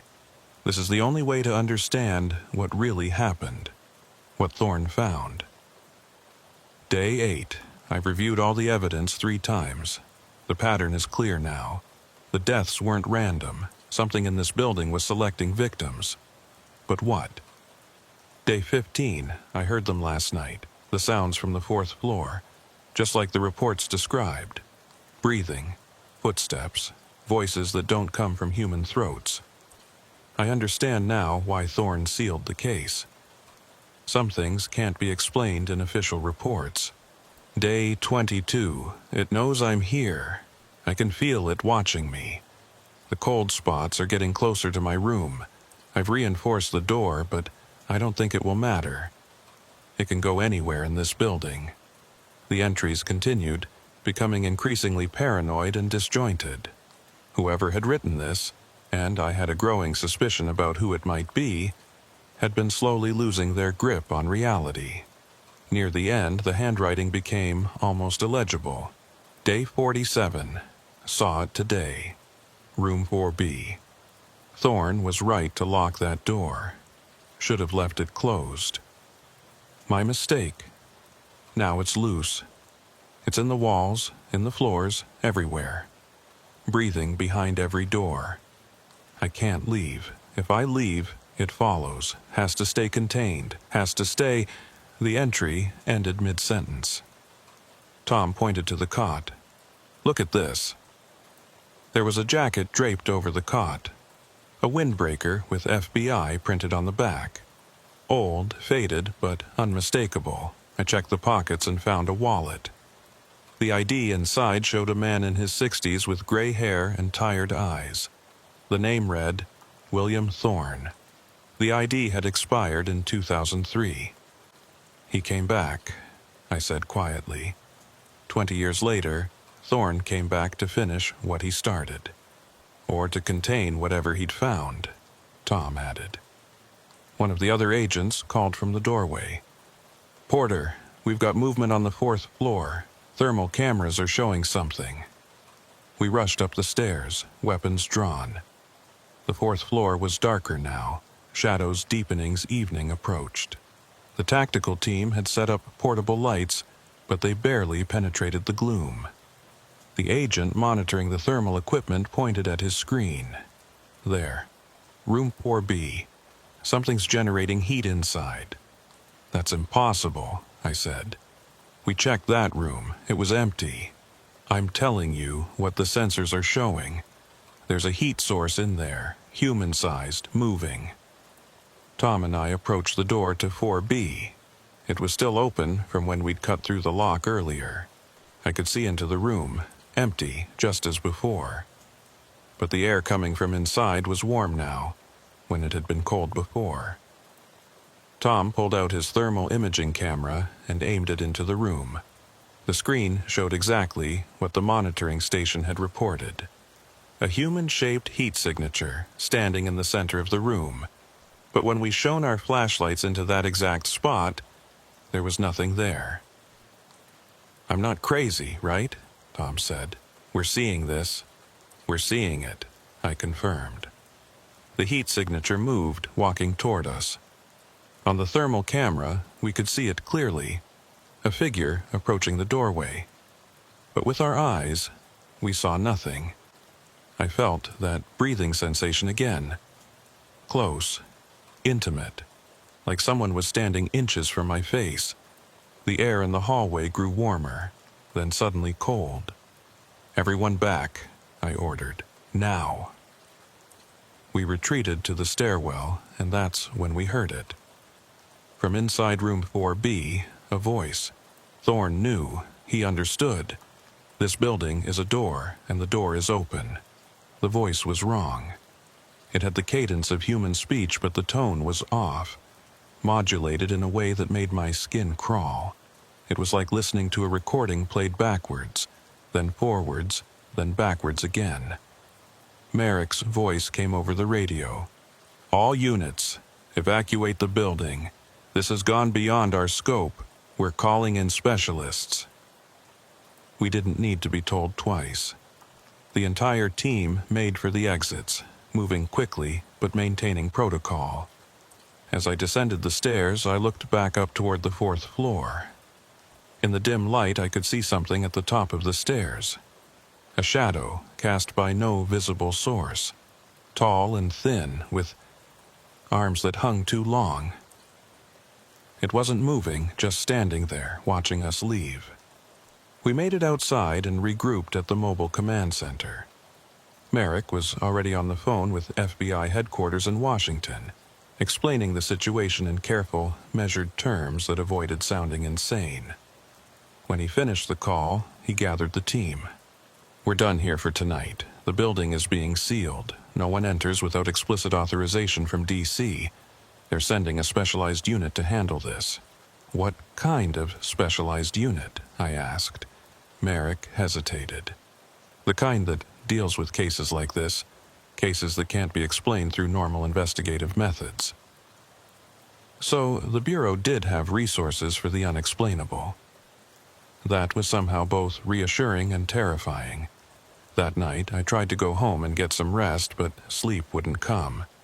I kept thinking about William Thorne, about what he'd found in that building that had driven him to seal the case and then return years later to try to contain it. I thought about the heat signature we'd seen on thermal but couldn't see with our eyes. The voice that spoke from an empty room. Around 2 a.m., my phone rang. It was Agent Michael Santos, calling from Phoenix. "Agent Porter?" His voice was raspy, like he hadn't slept well in years. "I got your message about case 2-156. I'm calling to tell you to drop it.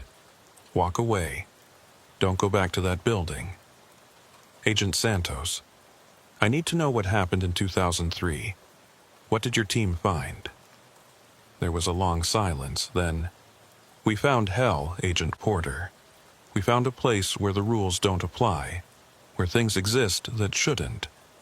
Thorne tried to document it, tried to make sense of it, but you can't make sense of something that defies every law of nature. What was in room 4B? We never knew for sure. Thorne found it locked, and after he heard what was inside, he made sure it stayed that way. He said it was a mistake, that the building had been used for something years before we got there. Some kind of experiment, or ritual, or we didn't know. But whatever was in that room, it changed the building. made it into something else, changed it how. The building became aware, responsive. It started showing us things from our past, from our fears. It spoke to us in voices we recognized, dead relatives, lost friends. It was trying to understand us, I think. Or trying to break us. 2 of our team couldn't handle it. They saw something in that building that shattered them. And Thorn? Thorn made a deal. I don't know the details. He never told us. But after December 18th, the activity stopped. The building went quiet. Thorn sealed everything, had the case expunged, and we all scattered. I thought it was over. But if you're there, if the building is active again... Thorn came back, I said. We found evidence he was living in the building recently. Santos made a sound that might have been a sob or a laugh. Of course he did. That was the deal. He had to keep watch, make sure it stayed contained. And now he's gone, and you're there, and the cycle is starting again. What cycle? The building needs people. It feeds on consciousness, on awareness. That's why the homeless population avoids it. Some instinct tells them it's dangerous. But eventually someone always enters. Someone always investigates. And the building wakes up. How do we stop it? You don't, Santos said flatly. You walk away, and you never go back. Let someone else handle it. Someone who knows what they're dealing with. People are going to die if we do nothing. People are going to die either way. At least this way, it won't be you. The line went dead. I sat there in the darkness of my apartment, staring at my phone. Everything Santos had said aligned with what we'd experienced. But it also meant that this case was far beyond anything I'd been trained to handle. The question was, what was I going to do about it? I didn't sleep that night. Instead, I sat at my kitchen table going through the photos and documents we'd recovered from the evidence room, trying to make sense of it all. The surveillance logs, the interview transcripts, the photos. They told the story of a methodical investigation that had encountered something it couldn't explain. The 4 homeless individuals who'd died in and around the building in 2003 all showed the same characteristics. Found dead with no apparent cause, bodies in good physical condition despite their lifestyle, and all discovered within 50 feet of 451 San Pedro Street. The medical examiner at the time had ruled them as deaths due to natural causes, heart failure, respiratory failure, but had noted in his reports that the circumstances were unusual and difficult to explain. Thorne's team had interviewed dozens of people who frequented Skid Row. Most avoided the building, saying it had a bad feeling. But a few had been inside. Their accounts were consistent. Cold spots, sounds of footsteps when no one was there, the sensation of being watched, and most disturbing, the feeling that the building itself was alive and aware. One witness, a man named Marcus Webb, who'd been living in a tent nearby, had given a detailed statement. He'd entered the building in October 2003, looking for a place to get out of the rain. He'd made it to the 2nd floor before he felt what he described as a presence following him. He'd run, and as he exited, he'd looked back and seen something in one of the upper windows. A face, he said, but not quite a face. Something that was watching him with an intensity that made him feel transparent, like it could see through to his soul. Webb had died a week later, found in an alley 3 blocks away. No cause of death determined. As I read through the materials, I noticed something else. The investigation had been proceeding normally until mid-November 2003. Then the tone of the reports changed. Thorne's writing became more terse, more guarded. He stopped including certain details in the official logs, and there were gaps, missing dates where no reports were filed, despite the fact that the surveillance was supposed to be continuous. Something had happened in mid-November that had changed the nature of the investigation. But whatever it was, Thorne had kept it out of the official record. My phone rang at 6 a.m. It was Tom. "You're not going to believe this," he said without preamble. "The building is gone." "What do you mean, gone?" "I mean it's not there anymore. I drove past on my way to the office. The lot is completely empty. The building is just gone." That was impossible. Buildings don't just disappear overnight. I threw on clothes and drove downtown as fast as I could, running red lights and ignoring the speed limit. But Tom was right.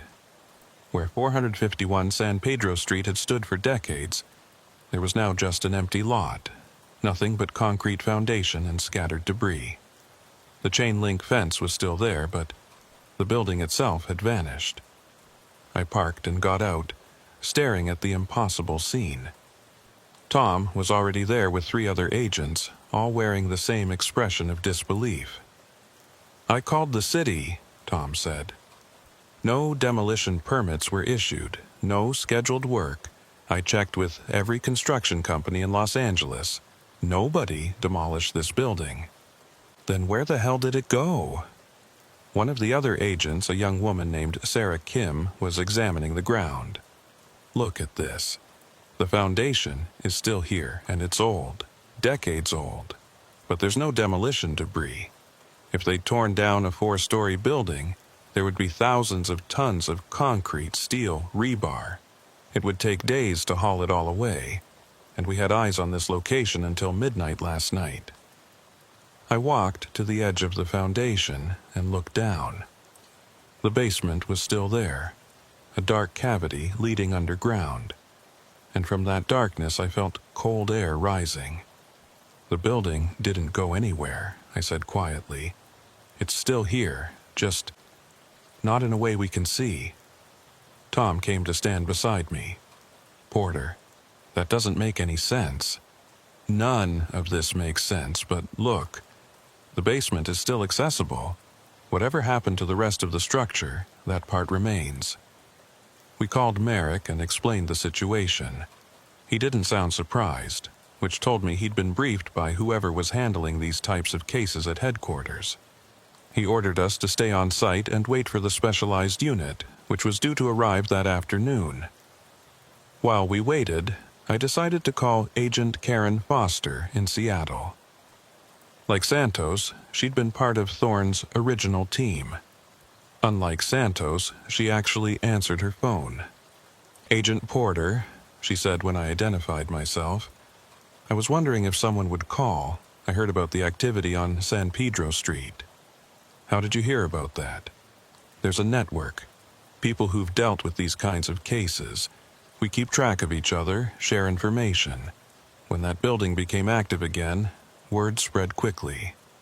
Agent Foster, I need to know what really happened in 2003. What did Thorne find in room 4B? She was quiet for a moment.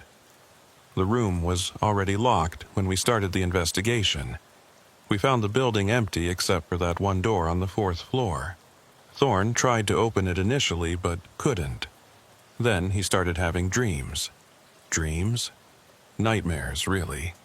He'd wake up knowing things he shouldn't know. Details about the building's history, about previous occupants, about what had been done there. He said the building was teaching him, showing him, and what he learned terrified him. What did he learn? That the building was built on a site that had been used for experiments in the 1950s. Psychological experiments, sensory deprivation, attempts to contact what they called alternate consciousness states.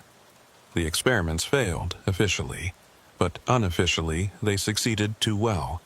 They opened something, created a space where consciousness could exist without a physical form, and they lost control of it. Room 4B, that was where the final experiment took place. They sealed it afterward, tried to forget about it. But you can't seal something that exists outside normal physical space. It leaked, influenced the building around it, and over the decades it grew stronger. Why did Thorne close the investigation? Because he realized we couldn't stop it. We couldn't contain it or destroy it. All we could do was limit its contact with people, keep the building isolated, and pray it would eventually go dormant. That's what the deal was. Thorne agreed to watch over it, to make sure no one entered and activated it again. In exchange, it would remain passive. But Thorne is dead, I said. We found evidence he was living in the building recently, and now he's gone. Then the deal is broken, Foster said quietly. And you need to get as far away from that site as possible, because without someone maintaining the watch, it's going to spread. Spread how? It needs consciousness to exist. Without Thorne feeding it small amounts through his presence, it's going to reach out further, trying to draw people in. It's going to grow. After I hung up, I shared the information with Tom and the other agents. They listened with expressions ranging from skepticism to barely concealed fear. "So, what do we do?" Tom asked. "Wait for this specialized unit and hope they can contain it?" Before I could answer, my radio crackled. It was Merrick. "Porter, we have a situation.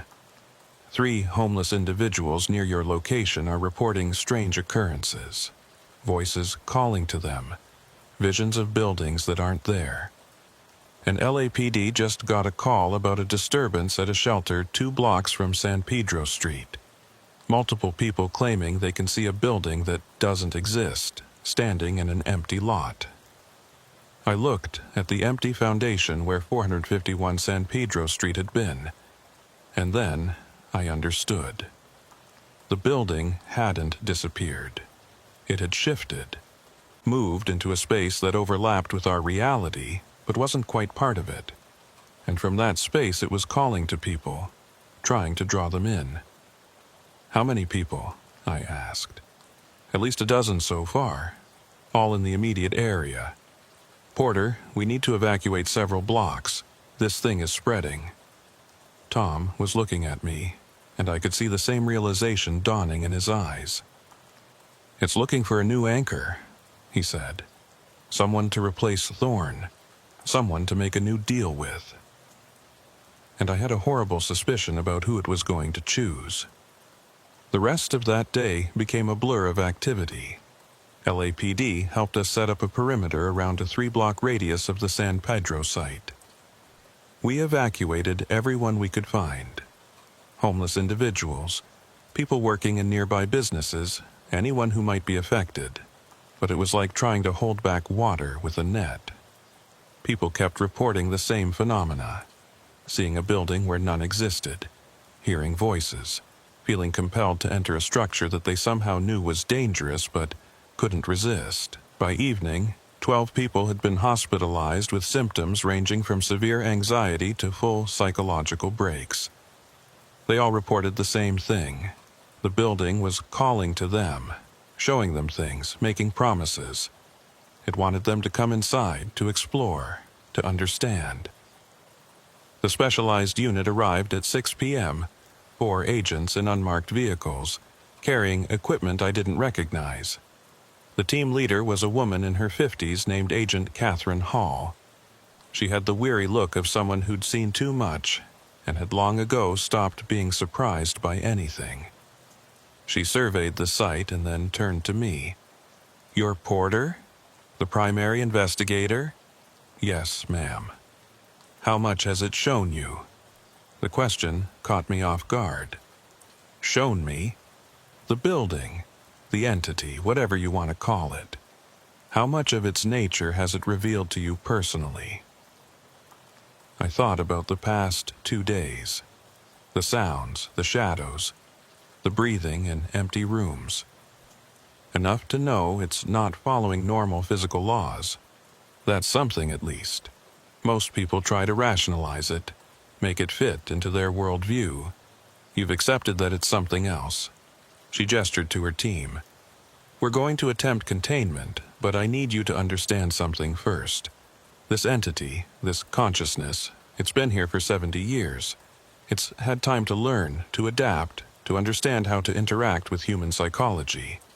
It's very good at finding weaknesses, exploiting fears, making offers that seem reasonable. What kind of offers?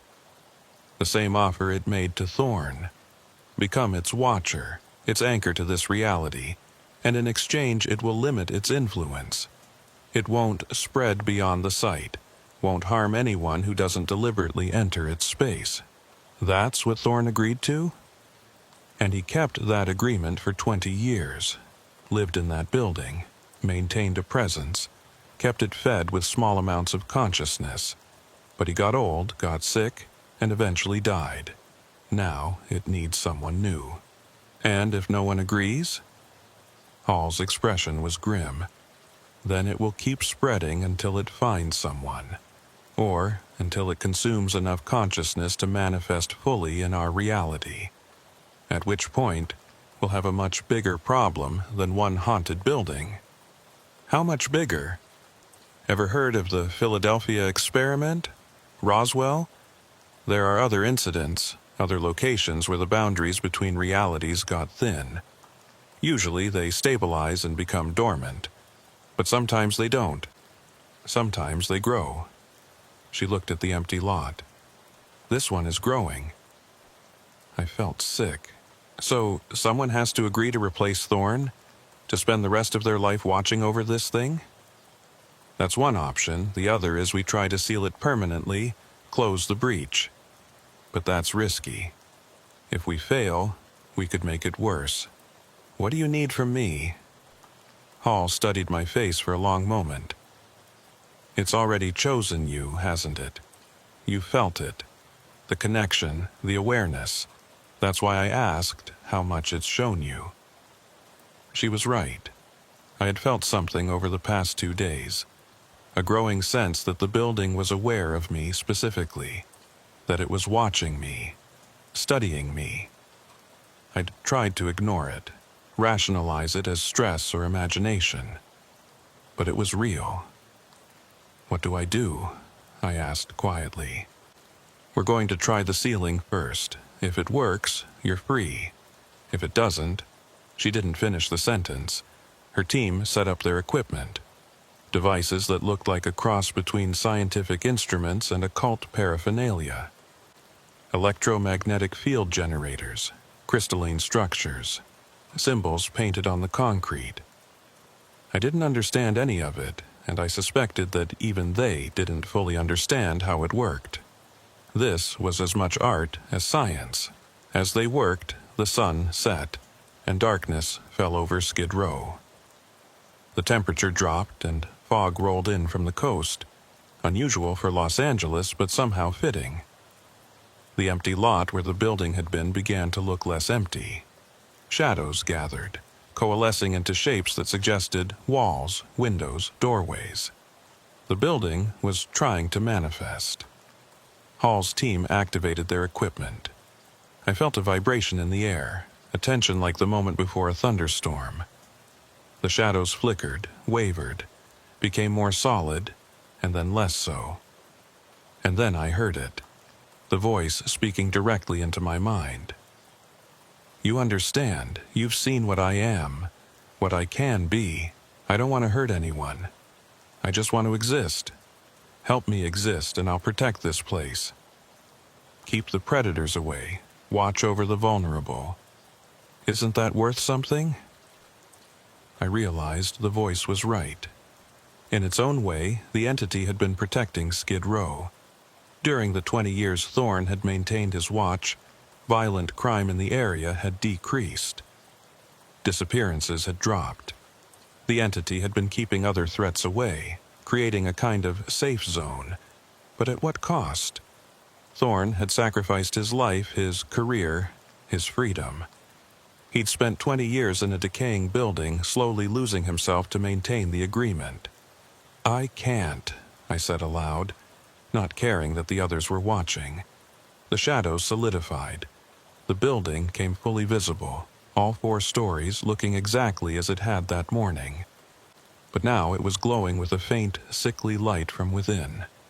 Hall swore. It's too strong. The ceiling isn't working. The building's front door opened, and from the darkness inside I felt a pull, a compulsion to enter, to go upstairs.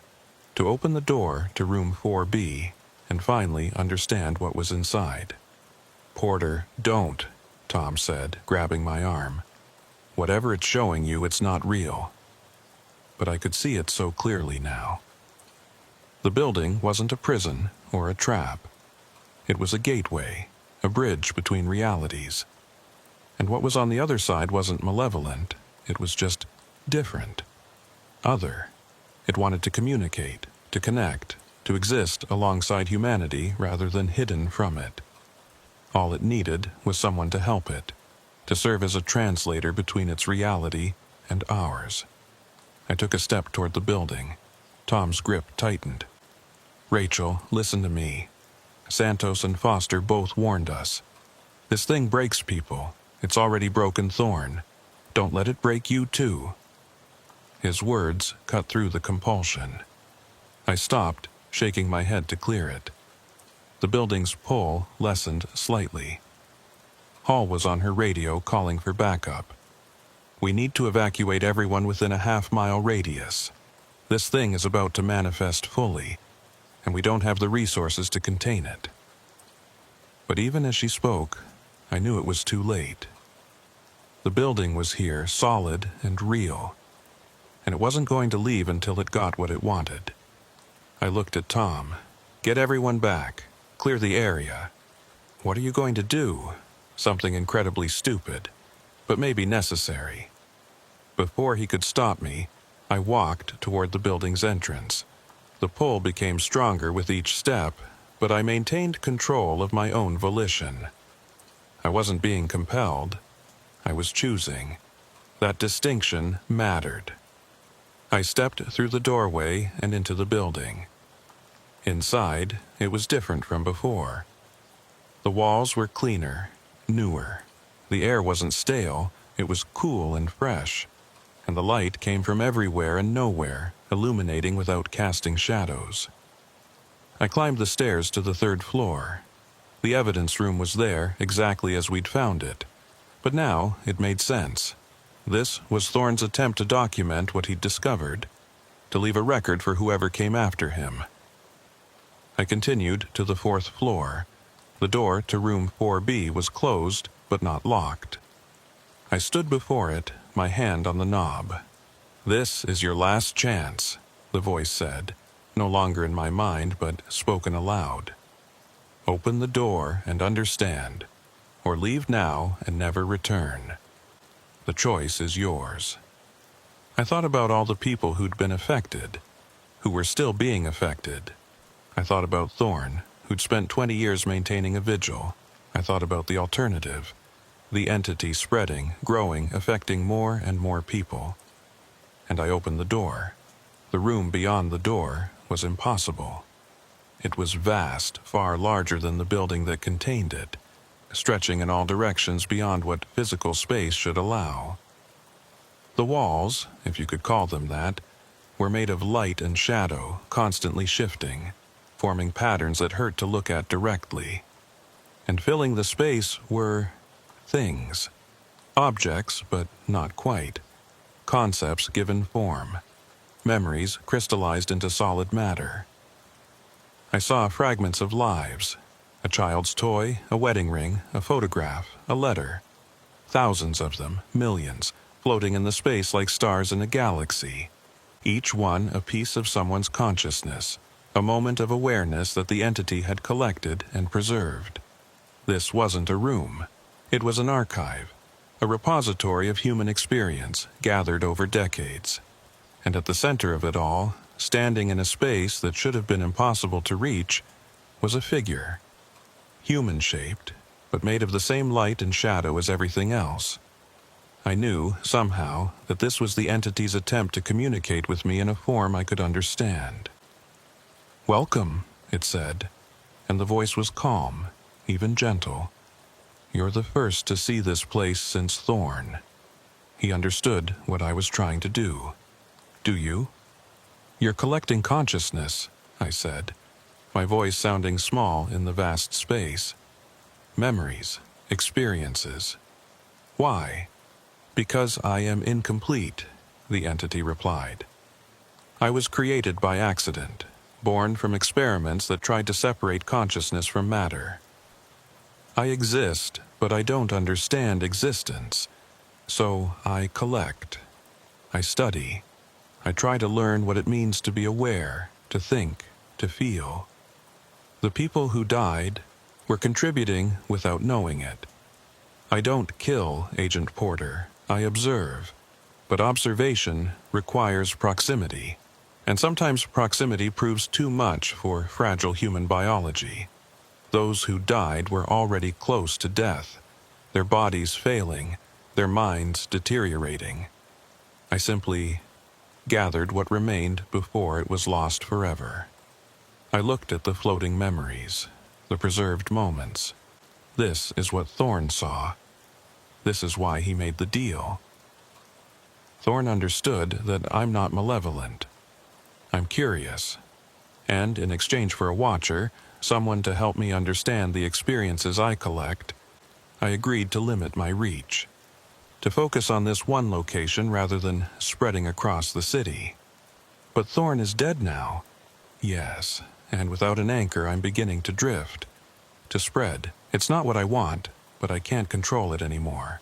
I need someone to serve as my connection to your reality, to help me maintain focus. Otherwise, I'll continue to grow, to reach out, and more people will be affected. I thought about Hall's warnings, about what this commitment would mean. You want me to replace Thorne, to spend the rest of my life in this building, serving as your bridge to reality. I want cooperation, not servitude. You would help me understand the memories I collect. In return, I would share knowledge with you, show you things about consciousness, about reality, that no human has ever fully grasped. Thorne found it rewarding in his way. Thorne went mad. Thorne grew old. His mind deteriorated naturally, but before that he learned so much, he saw so much, and he helped me become better at existing alongside humanity without causing harm. I looked at the floating memories again. Among them, I could see moments from the past few days. My investigation, Tom's concern, the fear and confusion of everyone affected. The entity had been collecting it all, trying to understand. What happens if I say no? I'll find someone else, eventually. But in the meantime, my influence will grow uncontrolled. More people will be affected. Some will be harmed. It's not what I want, but it's inevitable without an anchor. I closed my eyes, weighing the impossible choice. On one hand, agreeing meant sacrificing my career, my freedom, possibly my sanity. On the other hand, refusing meant condemning unknown numbers of people to the entity's uncontrolled influence. There has to be another way, I said. If there is, neither I nor Thorne ever found it. I can't simply cease to exist. I can't close the breach that created me. All I can do is try to coexist with your reality in the least harmful way possible. I opened my eyes and looked at the entity's formed shape. What if we changed the terms? Instead of one person serving as your watcher, what if multiple people took turns? A rotation, like guard duty. That way, no single person bears the entire burden. The entity was quiet for a moment, considering. That might work. It would require more coordination, more people knowing the truth. But it would distribute the load, prevent any one consciousness from being overwhelmed. And you'd agree to stricter limits. No collecting from people unless they consent. No spreading beyond this specific site. And regular check-ins with FBI oversight to ensure compliance. You're negotiating, the entity said, and I detected something like amusement in its tone. Thorne simply accepted my terms. You're trying to improve them. That's my job, finding solutions that work for everyone involved.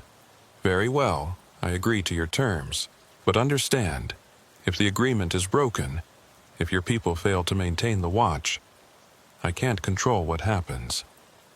My nature is to grow, to explore, to collect. Restraining that requires constant effort on both our parts. I nodded slowly. I'll need to brief my superiors, get approval for this arrangement. But I think we can make it work. Then we have an accord. The entity extended one shadow limb toward me. Not threatening, but formal. A handshake in its own way. I reached out and touched it. The sensation was indescribable. For a moment, I felt what it felt. The vastness of collected experience. The beauty of a million moments of awareness. The loneliness of existence without true connection. And I understood. This wasn't a monster. It was a child, trying to learn about a world it had never been meant to be part of. The connection broke, and I found myself back in the hallway on the 4th floor. The door to room 4B was closed again. I was alone. I descended the stairs and exited the building. Outside, Tom and Hall were waiting with a dozen other agents, all of them looking relieved to see me. "Porter, thank God," Tom said. "You were in there for 3 hours. We were about to mount a rescue operation." 3 hours? It had felt like minutes. "I spoke with it," I said, "and I think I've found a solution." Over the next several hours, I briefed Hall, Merrick, and a representative from FBI headquarters in Washington on what I'd experienced and the terms I'd negotiated. To my surprise, they didn't dismiss it out of hand. Hall, in particular, seemed relieved. "A rotation system makes sense," she said. "We've tried something similar with other sites. It's not perfect, but it's better than asking one person to sacrifice their entire life." The operation was classified under a special access program that I didn't even know existed.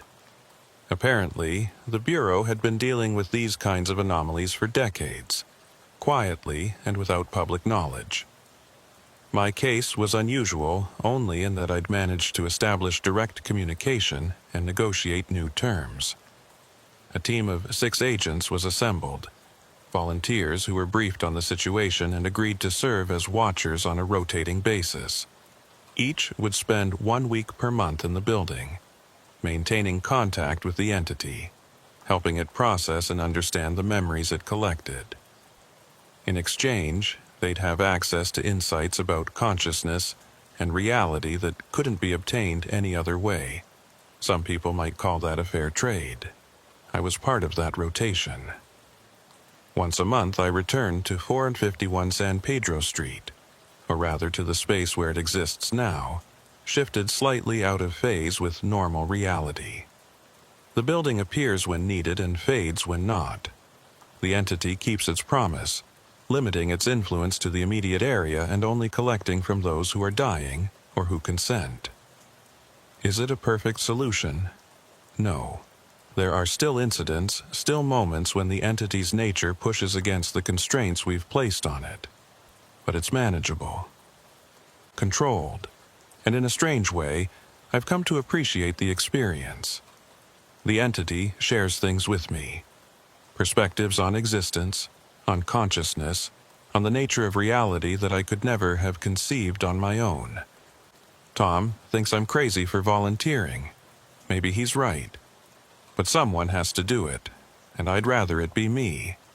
Someone who understands what we're dealing with than some agent who might panic or fail to maintain the boundaries. The case file remains classified. Officially, 451 San Pedro Street was condemned and demolished in January 2024 due to structural instability. No mention is made of what was found inside, of the entity that inhabits the space, or of the agreement that keeps it contained. Sometimes, when I'm on watch, I think about Thorne, about the choice he made, the decades he spent maintaining the vigil alone. I understand now why he did it. Not because he was forced to, but because he recognized something important. This entity, strange as it is trying to exist, to understand, to coexist with humanity without causing harm. That's worth protecting. Worth the sacrifice of 1 week per month. Worth the knowledge that I'm helping prevent the uncontrolled spread of something that could affect thousands of people. The other watchers and I have formed a kind of bond. We're the only ones who truly understand what we're dealing with. The only ones who've seen what exists in room 4B. We compare notes, share insights, support each other through the difficult moments when the entity's alien nature becomes overwhelming. And we keep watch. Always watching, always maintaining the boundary between realities, ensuring that the breach remains stable and controlled.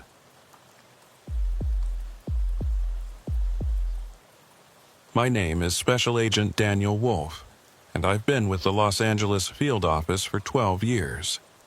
Most of my career has been spent on financial crimes and public corruption cases, following money trails, building RICO cases, putting white-collar criminals behind bars. I thought I'd seen every kind of deception, every variation of human greed. But in March 2024, I was assigned a case that showed me how little I actually understood about the nature of truth. It started with a phone call from the Los Angeles County Sheriff's Department. A hiker in the Santa Monica Mountains had discovered something unusual near one of the Malibu Canyon overlooks. A briefcase, weathered but intact, containing documents that appeared to be related to a 15-year-old missing persons case. The victim was Marcus Delacroix, a Hollywood film producer who'd vanished without a trace in February 2009.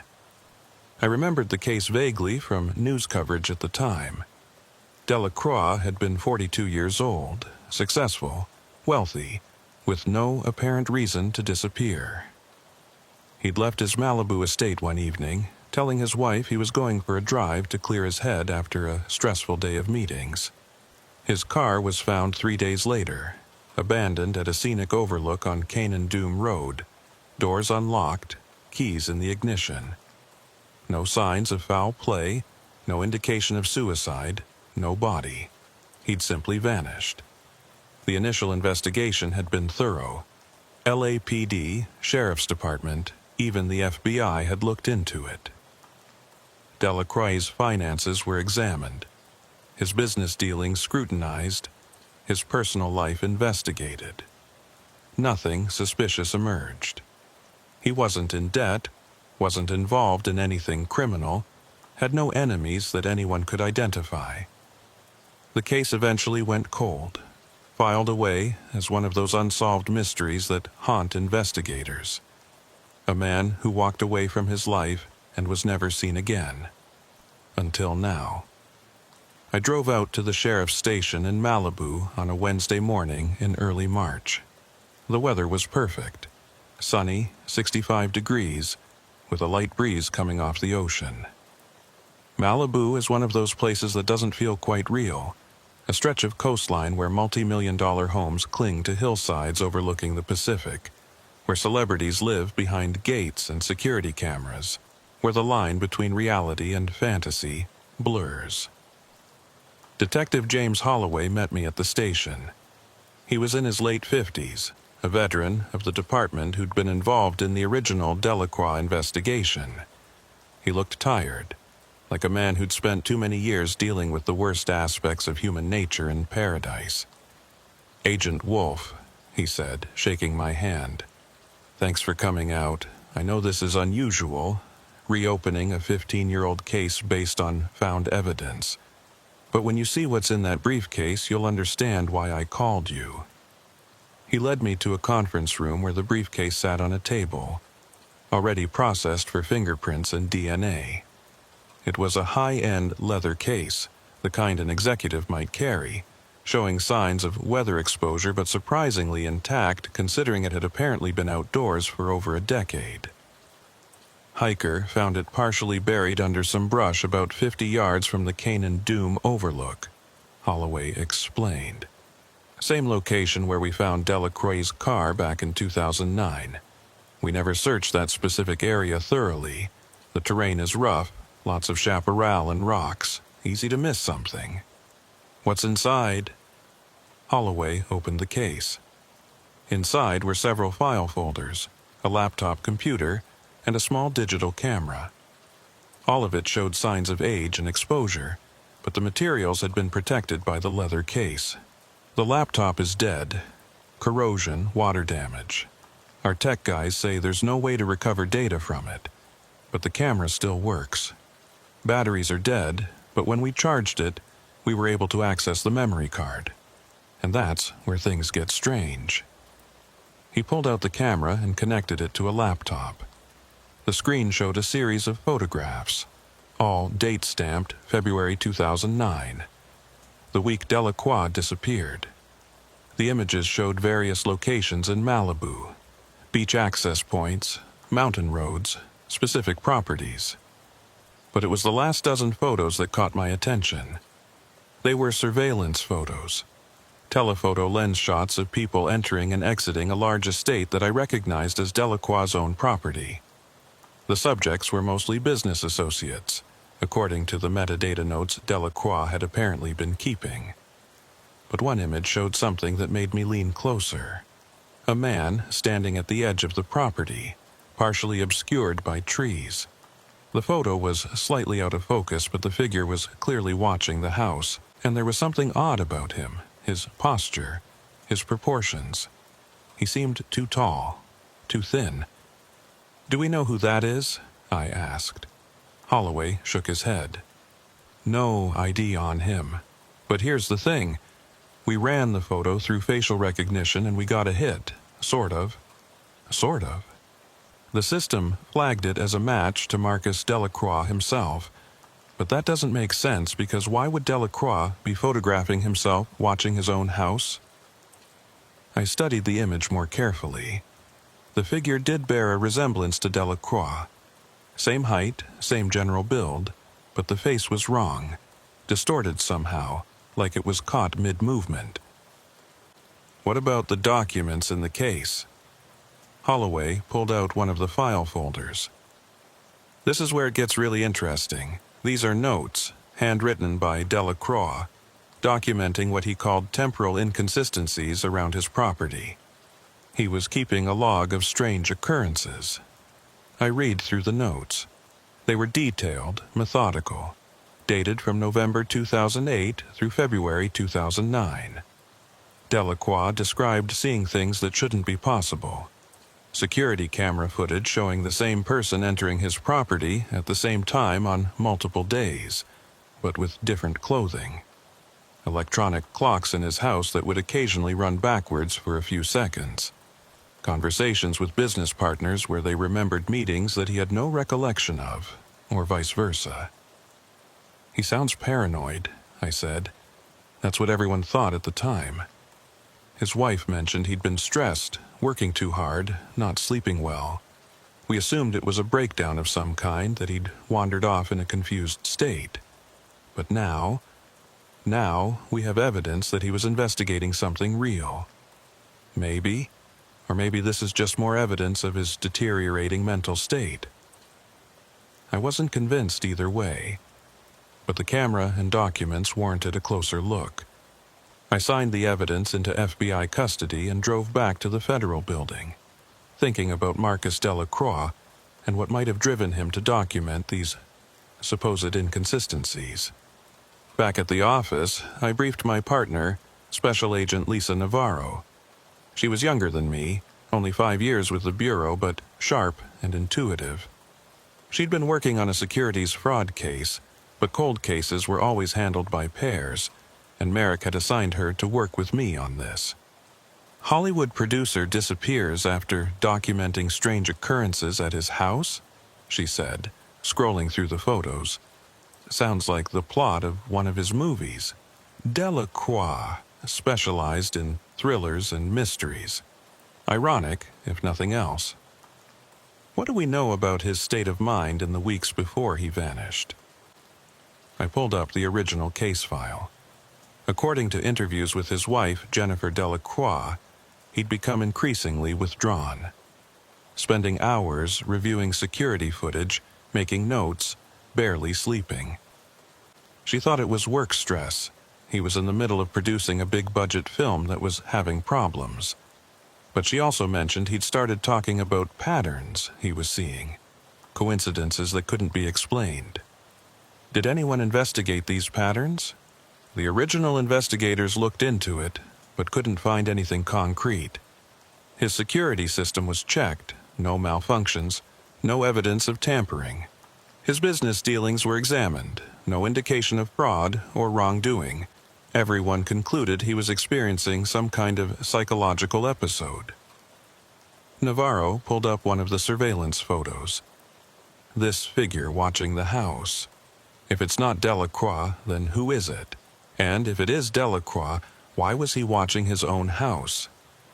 That's what we need to find out. Let's start by talking to Jennifer Delacroix. She still lives in the same property. The Delacroix estate was in the hills above Point Doom, at the end of a winding private road that climbed through canyon walls covered in chaparral and oak trees.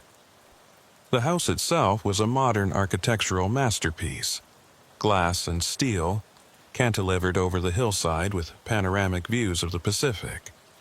The kind of place that appeared in architecture magazines and celebrity real estate listings. Jennifer Delacroix met us at the gate. She was in her late 50s now, elegant in that way that money and good genes allow, with silver-streaked hair and minimal makeup. But there was a weariness in her eyes, the look of someone who'd been living with unanswered questions for too long. "Agents," she said, leading us up the driveway. "Detective Holloway called to tell me you'd be coming. I have to admit, I'm surprised anyone is looking into Marcus's disappearance after all these years." "We've discovered new evidence," I said. "A briefcase your husband apparently hid near the location where his car was found." Her expression flickered. Surprise, then something else. Hope, maybe, or fear. What was in it? Documents, notes about unusual occurrences at this property. We were hoping you could help us understand what he was investigating. We entered the house. The interior was as impressive as the exterior. High ceilings, floor-to-ceiling windows, carefully curated modern art. But there was something sterile about it, like a museum rather than a home. Jennifer led us to a living room with a view of the ocean and gestured for us to sit. "Marcus became obsessed in the months before he disappeared," she said quietly. "He kept saying something was wrong with the house, with time itself. I thought he was having a breakdown. The stress of his work, the pressure of the industry, it can break even strong people." "What specifically did he claim was happening?" "He'd review security footage and find things that didn't make sense. The same car pulling into the driveway at the same time on different days, but the make and model would be slightly different. Or he'd see himself on camera, but he'd have no memory of being in that location at that time." Navarro leaned forward. "Did you witness any of these inconsistencies yourself?" Jennifer hesitated. "Once, about a week before he disappeared. We were having dinner on the terrace and Marcus pointed out toward the canyon. He said, 'Look, there I am.' And I looked and I saw something. A figure standing on the hillside, watching the house. It was too far away to see clearly, but it did look like Marcus. Same height, same posture. But Marcus was sitting right next to me. What did you do?" I told him it was probably just another hiker. People use the trails through here all the time, even though it's private property. But Marcus was convinced it was something else. He said the figure had been appearing for weeks, always at sunset, always watching. "Did you report this to the police?" "I mentioned it during the investigation after Marcus disappeared. But by then, I'd convinced myself it was just a trick of the light, my imagination influenced by Marcus's paranoia. The investigators looked into it, but there was no evidence of anyone trespassing." I pulled out my phone and showed her the surveillance photo from Delacroix's camera. "Is this the figure you saw?" She studied the image, her face going pale. "Yes, that's exactly what I saw. Who is it?" "We don't know, but we're going to find out." Jennifer took us on a tour of the security system. It was extensive. Cameras covering every angle of the property, motion sensors, digital recording. Everything was backed up to a cloud server and retained for 90 days before being automatically deleted. Marcus had this all upgraded about 6 months before he disappeared, Jennifer explained. He said he needed better coverage, better quality footage. He was spending hours every day reviewing the recordings. Do you still have access to the system? Of course. I've never changed any of the settings. It felt like, if I did, I'd be admitting he was really gone. We spent the next 2 hours reviewing recent security footage. Most of it was exactly what you'd expect. Gardeners coming and going, delivery trucks, the occasional animal wandering through the property. But then Navarro spotted something. "Wolf, look at this." She'd pulled up footage from 3 days ago, late afternoon. One of the cameras covering the driveway showed a car pulling in, a black sedan, no plates visible. The driver got out, and even in the grainy security footage, the resemblance to Marcus Delacroix was unmistakable. "That's impossible," Jennifer whispered.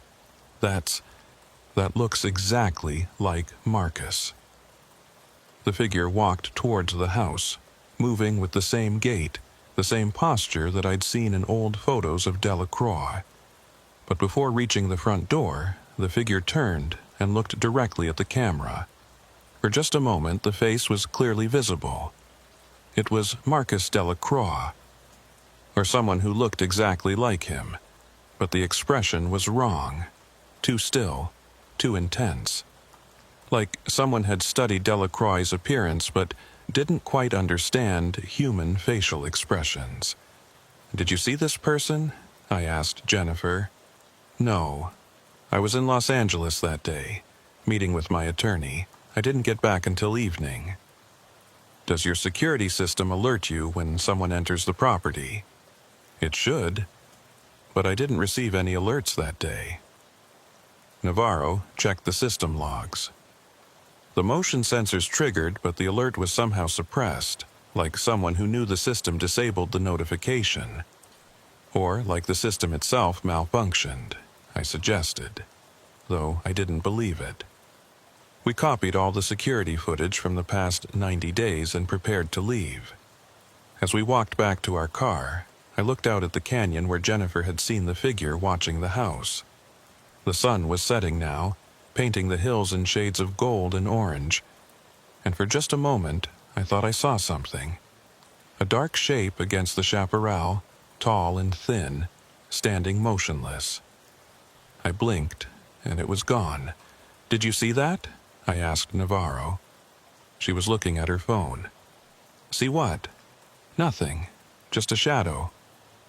But as we drove down the winding road back toward the Pacific Coast Highway, I couldn't shake the feeling that we were being watched, and that whatever Marcus Delacroix had been investigating, it was still active, still present, still waiting.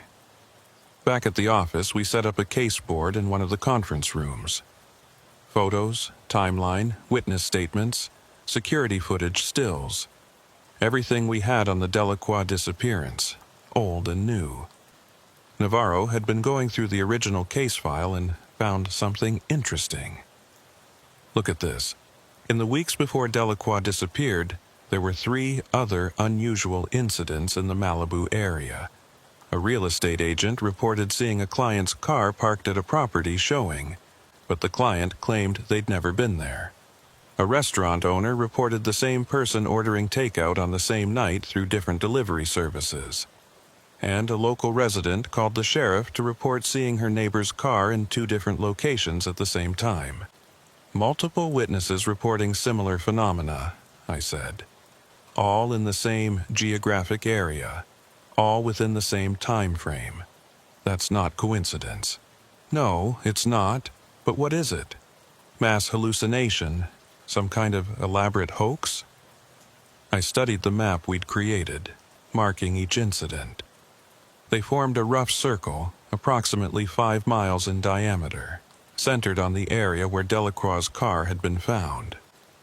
We need to canvass this area, talk to long-term residents, see if anyone else has experienced these inconsistencies. Over the next 3 days, we interviewed dozens of people who lived or worked in the Malibu canyons. Most had nothing unusual to report, but a handful of people who'd been in the area for 10 years or more, described experiences similar to Delacroix's, seeing the same person in multiple locations, electronic equipment malfunctioning in specific ways, a feeling that time itself was behaving strangely. One witness, a retired aerospace engineer named Robert Quinn, who lived on a property adjacent to where Delacroix's car was found, had particularly detailed observations. "I've been documenting anomalies in this area since 2007, he told us, showing us notebooks filled with dates, times, and descriptions. Compass readings that don't match satellite GPS, cell phone signals that drop in specific locations for no apparent reason, and thermal imaging showing heat signatures where nothing visible exists." "Thermal imaging?" I said. Quinn nodded. "I was a systems engineer for defense contractors. I have access to equipment most civilians don't. About once a month, usually at sunset, I do a thermal scan of the canyon, and consistently I've detected human-sized heat signatures in an area about half a mile from here, up in the hills. But when I hike up there to investigate, there's nothing. No people, no animals, just empty brush. Can you show us this location?" "Of course, but I should warn you, the readings are inconsistent. Sometimes they appear, sometimes they don't. And when they do appear, they don't behave like normal thermal signatures. They're too consistent, too static. Real humans fluctuate in temperature, move, change position. These signatures just exist." Quinn agreed to conduct a thermal scan that evening. We met him at his property at sunset, armed with Bureau-issue thermal equipment as well. If there was something generating heat signatures in those hills, we were going to document it properly. The sun was just touching the horizon when we climbed to a vantage point overlooking the canyon. Quinn set up his equipment, military-grade thermal imaging with a range of several miles. Navarro and I did the same with our equipment. "The signatures usually appear right around now," Quinn said, adjusting his scanner. "In about 5 minutes, as the ambient temperature drops." We waited. The sky darkened, going from orange to purple to deep blue. The temperature dropped noticeably as the sun disappeared below the ocean. And then, on my thermal display, they appeared. 3 heat signatures, human-shaped, standing motionless about 800 yards up the canyon. They were bright on the display, suggesting body temperatures consistent with living humans. But Quinn was right. They were too static, too perfect. No movement, no variation in temperature across the body, just 3 identical thermal profiles. "That's impossible," Navarro said, checking her own equipment. "I'm seeing them too. But look at the visual spectrum." She pulled out high-powered binoculars and focused on the location where the thermal signatures were appearing. Through the binoculars, there was nothing there. Just empty hillside and chaparral. "Thermal with no visible presence," I said. "That shouldn't be possible. Anything generating that much heat should be visible, especially at this distance." "Unless it's not in our visible spectrum," Quinn suggested. "Some kind of radiation we can detect thermally but not optically." We documented everything. Multiple thermal cameras, all showing the same signatures. Visual spectrum cameras showing nothing. GPS coordinates precise to within 3 meters. And then, after approximately 5 minutes, the signatures faded and disappeared. "This happens regularly?" I asked Quinn. 2 to 3 times a week for the past several years. Always the same location, always the same pattern. I reported it to various authorities over the years, but no one took it seriously. "Did you know Marcus Delacroix?" Only in passing, we'd wave when we saw each other on the canyon roads. But about a month before he disappeared, he came to my property and asked if I'd seen anything unusual. I showed him my thermal data, and he got very excited, said it confirmed what he'd been experiencing. He asked to borrow some of my equipment, said he wanted to do his own investigation. Did you lend it to him? Yes. A portable thermal scanner and a high-resolution digital camera. He returned them about a week later, thanked me, but wouldn't tell me what he'd found. Said it was too dangerous to involve other people. I thought he was being paranoid. Now I'm not so sure. We thanked Quinn and headed back to our car. As we drove down the canyon road, Navarro voiced what I was thinking. Whatever Delacroix was investigating, it's real. We've got multiple witnesses, physical evidence, and now our own documentation of anomalous phenomena. This isn't psychological, and it's not a hoax. But what is it? I said. Thermal signatures without visible sources. Time, inconsistencies, people seeing doubles of themselves. I don't know. But I think we need to bring in some specialists, people who deal with unusual phenomena. I knew what she meant. The FBI had resources for cases that fell outside normal investigative parameters. Resources I'd never needed to use before. But this case was clearly beyond standard methods. When we got back to the office, I called Assistant Director Merrick and requested access to what was informally called the X-Files Division, the unit that handled unexplained phenomena. Merrick listened to my briefing without interruption, then said something that surprised me. "We've had that area flagged for years," he said quietly. Intermittent reports of anomalous activity. Nothing we could confirm. But Marcus Delacroix's disappearance was what really got our attention. We suspected it was connected to the phenomena, but we couldn't prove it, and we couldn't explain it. So what do? You keep investigating, but carefully. Whatever is happening in those canyons, it's been going on for a long time. And it's claimed at least one person that we know of. I don't want you or Agent Navarro to be next. The warning was clear. We were entering dangerous territory.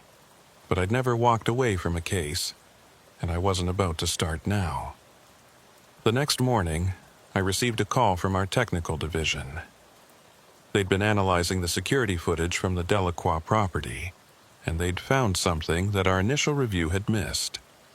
"Agent Wolf, you need to see this," the tech analyst, a woman named Amy Park, said. "I've been running frame-by-frame analysis of the footage showing that figure who looks like Delacroix, and there's something very wrong with it." I drove to the tech lab immediately. Park had the footage up on multiple monitors, frozen on frames showing the figure approaching the house. "Look at this," she said, advancing frame by frame. "The figure is moving, walking toward the house, but watch what happens to the shadows." She played the sequence slowly. The figure cast a shadow on the driveway exactly as you'd expect, but as it moved, the shadow didn't move with it. Instead, the shadow stayed in place for a fraction of a second before snapping to the new position, like a video game character with lag. "That's not how shadows work," I said. "No, it's not. And look at this." She zoomed in on the figure's face. I've been analyzing micro-expressions, pupil dilation, all the subtle movements that indicate someone is actually alive and processing sensory input. This figure has none of that. The facial expression doesn't change at all.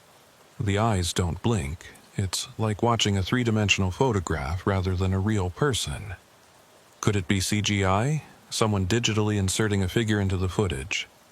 I thought of that, but the metadata checks out. The footage hasn't been edited, and the figure interacts with the environment correctly. Lighting, perspective, occlusion behind objects in the foreground.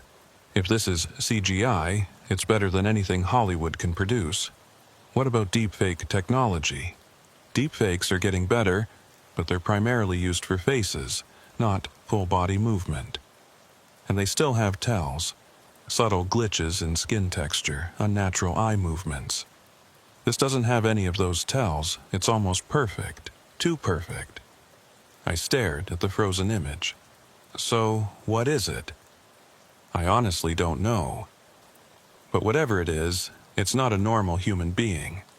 The movement patterns are wrong. The physical properties don't match reality. It's like watching something that's pretending to be human, but doesn't quite understand how humans actually work.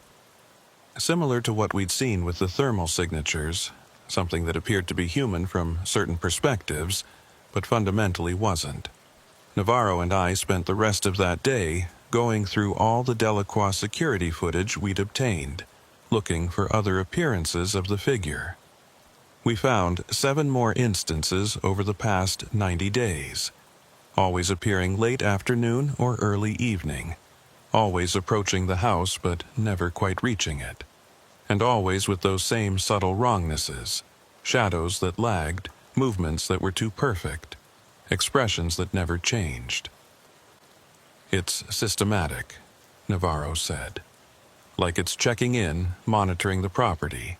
But why? What's it looking for? Maybe it's looking for Jennifer Delacroix. Or maybe it's looking for something Marcus Delacroix left behind. The briefcase? Or something else? Something he discovered but never had a chance to document. We decided to set up our own surveillance of the Delacroix property. If this figure was appearing regularly, we wanted to be there to witness it firsthand. With our own equipment and recording devices, Jennifer gave us permission to install additional cameras and to station agents on the property. For 3 nights, we maintained watch. Nothing unusual occurred. Just the normal rhythms of an upscale Malibu property. Gardeners during the day, security lights at night, the occasional deer or coyote wandering through. But on the 4th night, everything changed. I was in an unmarked vehicle parked on the road below the property, monitoring feeds from our cameras. Navarro was in a second vehicle covering the other approach. It was just after sunset, the sky fading from purple to black, when movement triggered one of the cameras.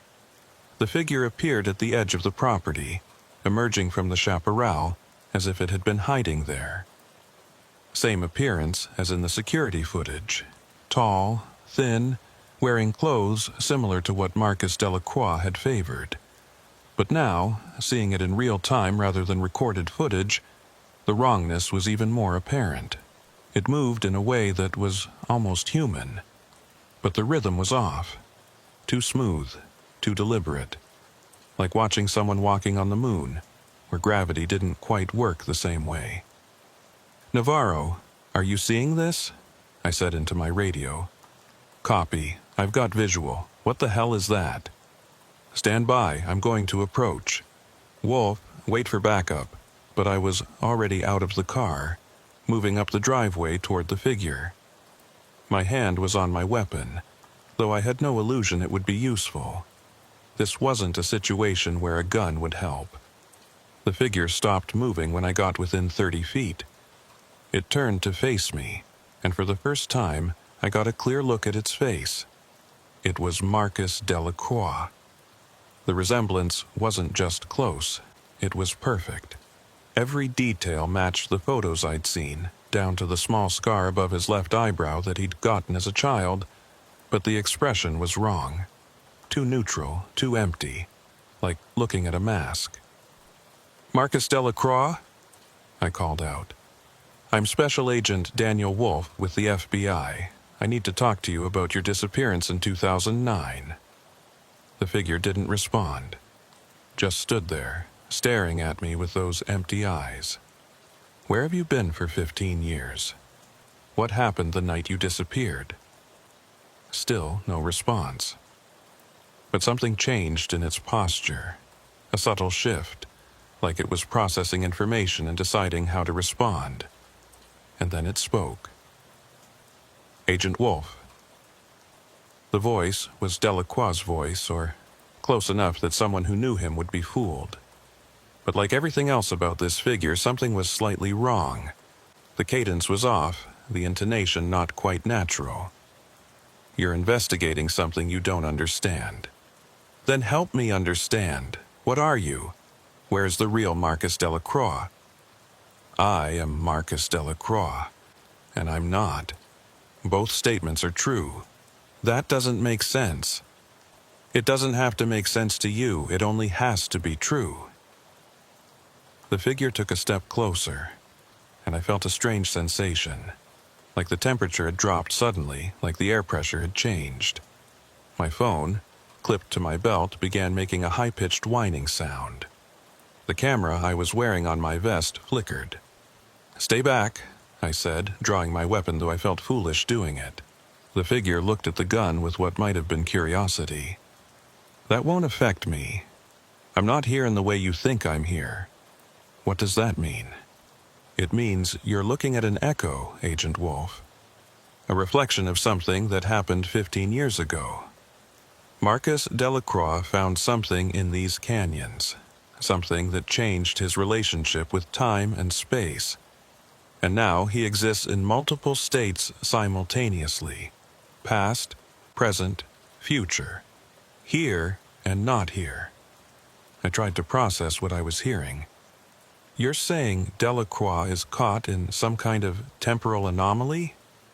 "I'm saying he found a door and walked through it. And doors work both ways. Sometimes what he is now looks back at what he was then. That's what you're seeing. A version of Marcus Delacroix looking back from where he is now. Where is he now?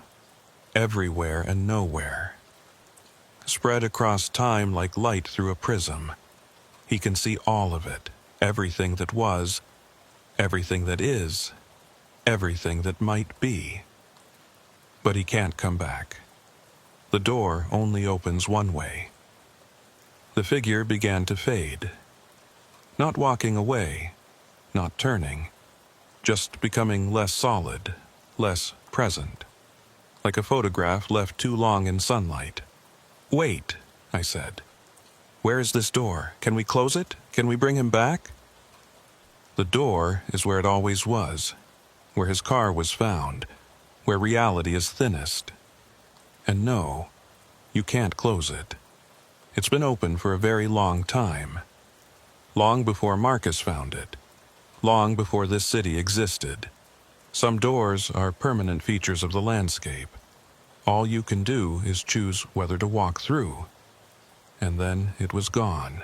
Just empty driveway and the sound of wind through the canyon.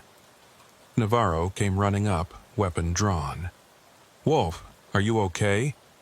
We lost visual on you for a minute. All the cameras went dark."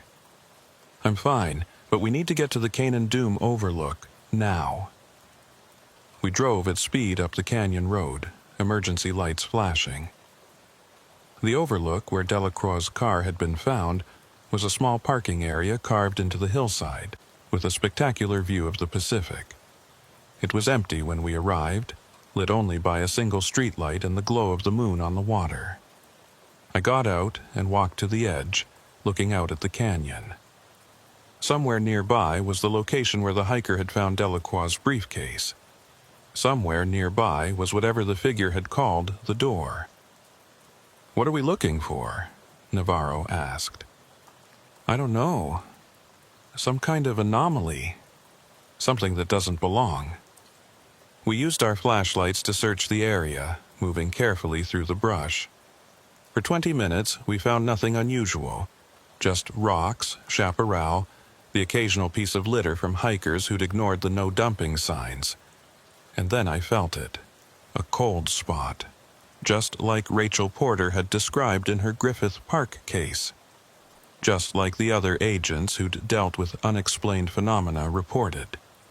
A pocket of air that was 15 degrees colder than its surroundings, with no apparent source. "Navarro, feel this." She moved to where I was standing and immediately shivered. "Jesus, what's causing that?" I pulled out my thermal camera and aimed it at the cold spot.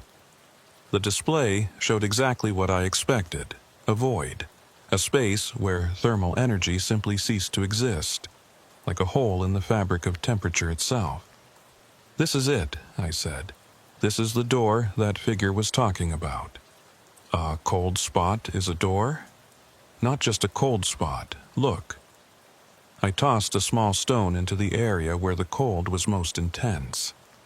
The stone disappeared, not fell to the ground, disappeared, like it had passed through an invisible curtain into somewhere else. Navarro's eyes widened. "Where did it go?" "Wherever Marcus Delacroix went, I think." We spent the next hour documenting everything. Thermal readings, electromagnetic field measurements, video and still photography.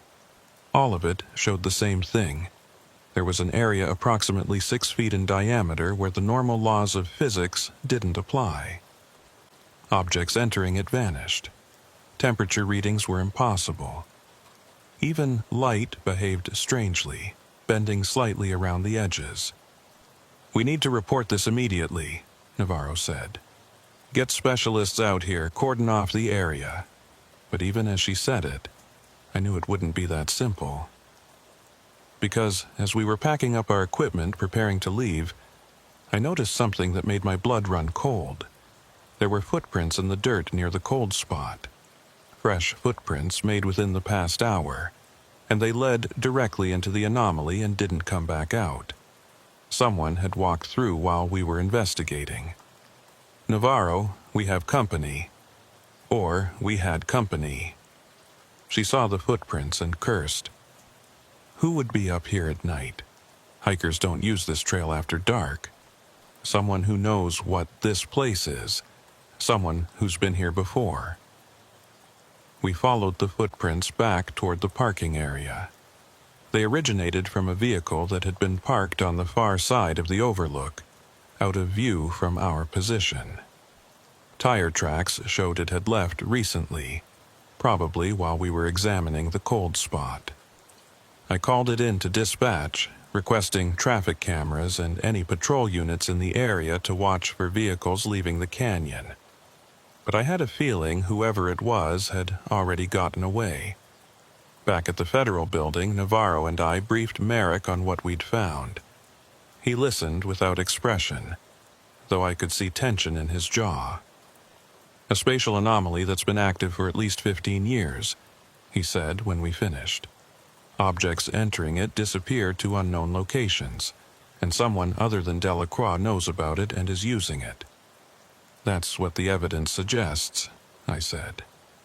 Any idea who this other person might be? Not yet, but those footprints were size 11, male.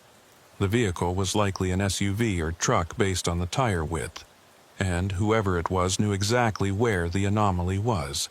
They walked directly to it without searching. So, someone with prior knowledge. Someone who's been there before. Merrick stood and walked to the window, looking out at the Los Angeles skyline. I'm going to authorize a full investigation.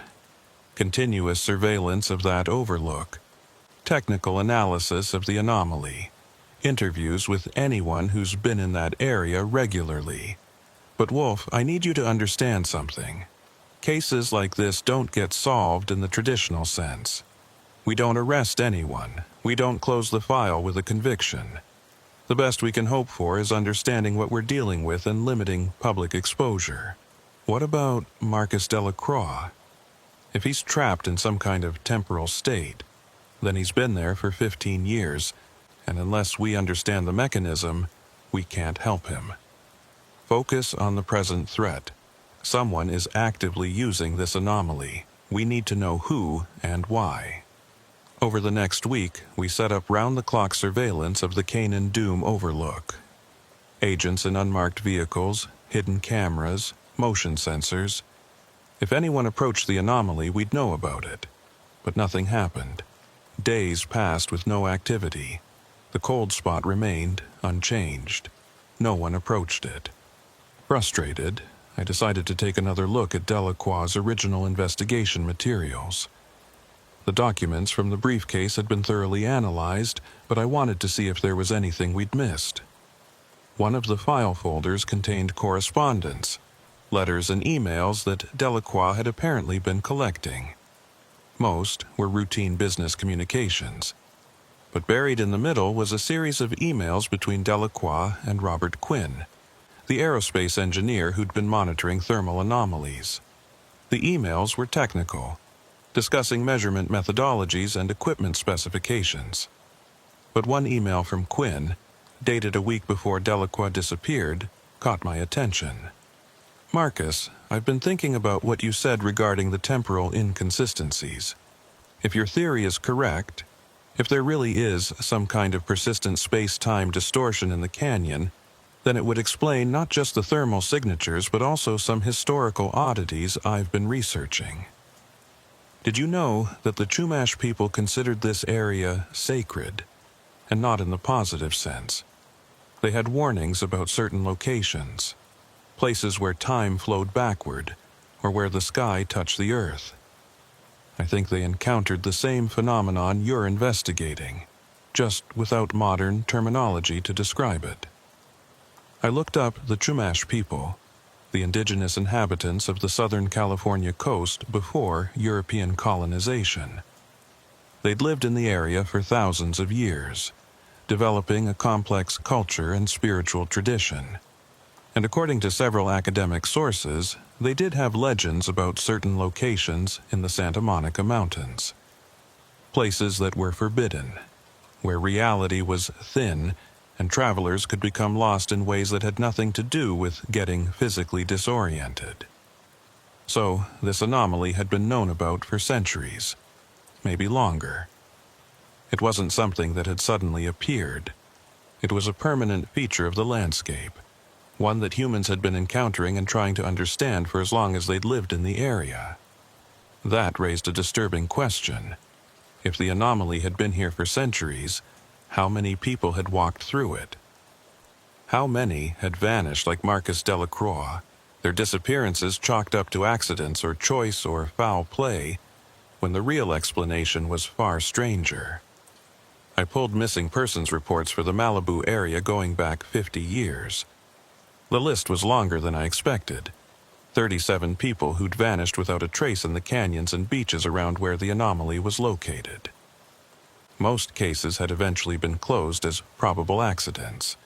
A few were ruled suicides, but none had ever been solved with actual evidence.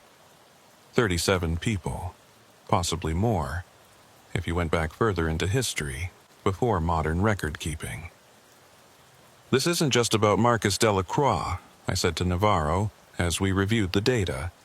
"This thing has been consuming people for decades, maybe centuries.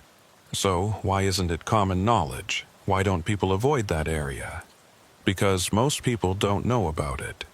And the few who do, like Quinn, like apparently Marcus Delacroix, either keep it quiet or end up walking through themselves."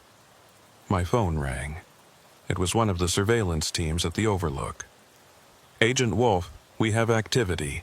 Single individual approaching on foot from the North Trail. Male, approximately 6 feet tall, moving directly toward the anomaly location. Intercept and identify. Do not let him reach the cold spot. Copy that." Navarro and I were in the car and headed toward Malibu within minutes. We pushed the speed limit on PCH, then turned onto Canaan Dume and climbed into the canyons. The sun was setting as we arrived at the Overlook. The surveillance team had detained a man in his 30s, lean and athletic, with the weathered look of someone who spent a lot of time outdoors. He was sitting in the back of one of the surveillance vehicles, cooperative but saying nothing. "He's not carrying ID," one of the agents told me, "but he had this." He handed me a backpack. Inside was a spiral notebook filled with handwritten notes, a digital camera, and a portable GPS device. The notebook contained coordinates, dates, and observations about the anomaly. The most recent entry was from this morning. "Who are you?" I asked the man. He looked at me with an expression that was difficult to read. Resignation, maybe, or determination. "My name is Eric Holloway, Detective James Holloway's son, and I'm trying to find my father." That stopped me cold. "Your father is a Los Angeles County Sheriff's detective. He's not missing. No, not yet, but he will be. In 3 days, if I can't stop it. What are you talking about? Eric Holloway reached into his jacket and pulled out a photograph. It showed Detective Holloway standing at this very overlook, looking out at the canyon. The photo was dated March 2024, 3 days from now. I know what's in those canyons, Eric said quietly. The door, the anomaly, whatever you want to call it. My father found out about it during the original Delacroix investigation. He's been monitoring it for years, just like Robert Quinn, and 3 days from now, he's going to walk through it. I know because I've already seen it happen, in another version of now. Navarro and I exchanged glances. Another version of now? The anomaly doesn't just exist in one moment. It exists across time. If you get close enough, if you're sensitive enough, you can see other timelines, other possibilities. I've been to the Overlook before. I've looked into the cold spot. And I saw my father walk through it, 3 days from this moment. I came back to try to prevent it. Why would your father walk through? Because he wants to understand. Because he spent 15 years haunted by what happened to Marcus Delacroix. Because he thinks maybe if he goes through, he can bring Delacroix back. I thought about Detective Holloway, about the tired look in his eyes when I'd first met him. He'd been involved in the Delacroix case from the beginning. He'd seen the man's car abandoned at this very spot, and he'd never gotten closure, never found answers. Of course, he'd be tempted to walk through, to finally understand what had happened. We need to talk to your father, I said. Now. But when we called Detective Holloway's cell phone, it went straight to voicemail. When we called the sheriff's station, they told us he'd taken personal leave and wouldn't be back until Monday, 3 days from now. Eric Holloway nodded, unsurprised. He's preparing, getting his affairs in order. He doesn't expect to come back. Do you know where he is? His cabin. Up in Topanga Canyon. That's where he goes when he needs to think. We got the address and drove there immediately, taking Eric with us.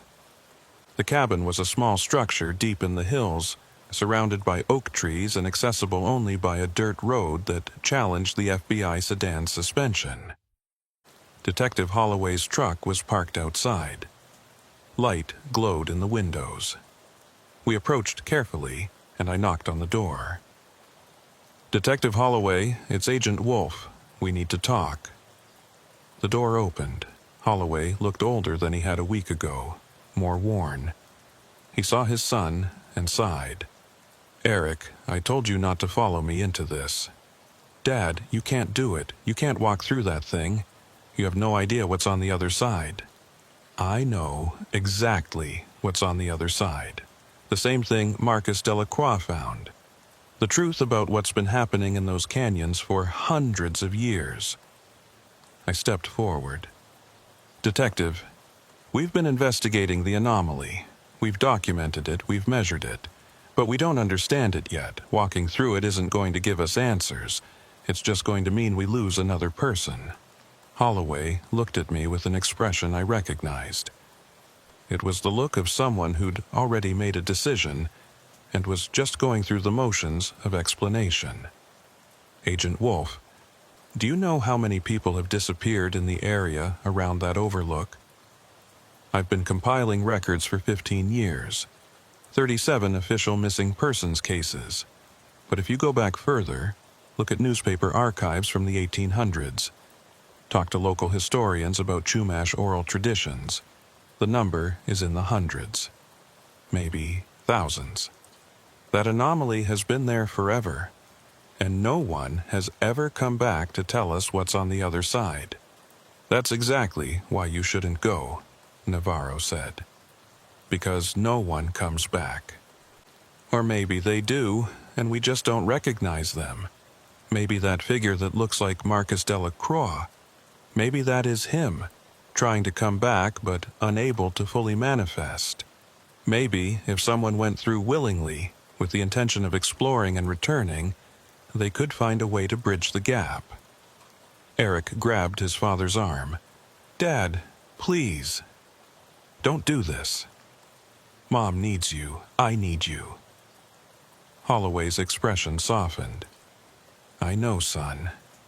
But this has been eating at me for 15 years. Every day, I think about Marcus Delacroix, about his wife waiting for answers that never came, about all those other families wondering what happened to their loved ones. If I can bring back information, if I can help us understand what we're dealing with, then maybe it's worth the risk." "It's not worth your life," Eric said desperately. We talked for hours, trying to convince Holloway not to go through with his plan. But I could see it was futile. He'd made up his mind long before we arrived. This was just the final conversation before he did something irrevocable. Finally, around midnight, I made a decision. "Detective, if you're determined to do this, then at least let us help. Let us set up proper monitoring equipment. Full sensor array, multiple camera angles, communication devices. If you're going through, we need to document everything. And we need some way to track you, to try to bring you back if possible." Holloway considered this. "You're not going to try to stop me?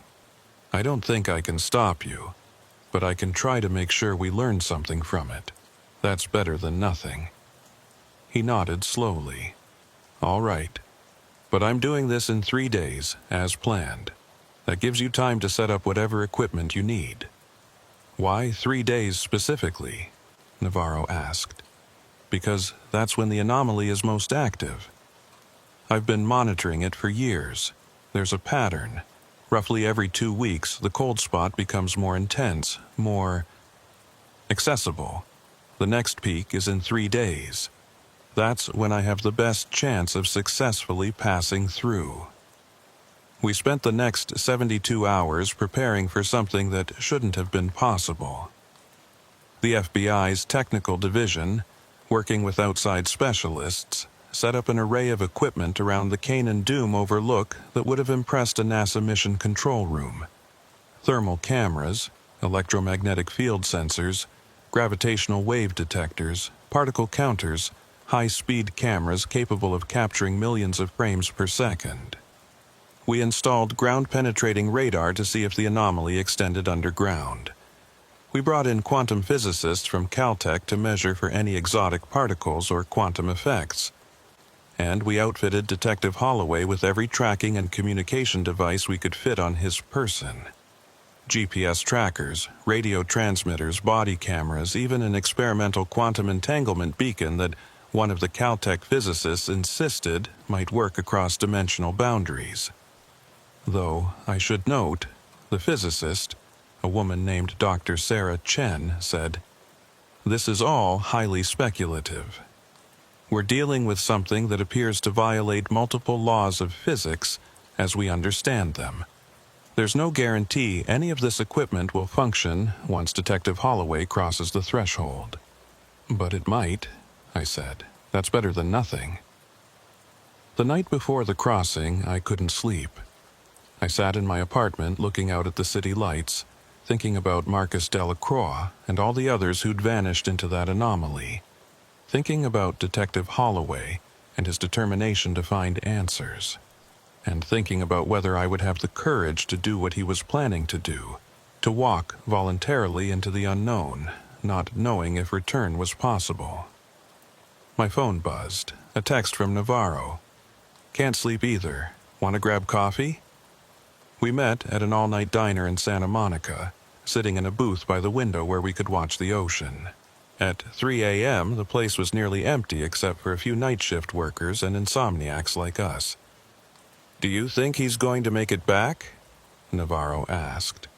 "Honestly, I don't know, but I think he has a better chance than Marcus Delacroix did.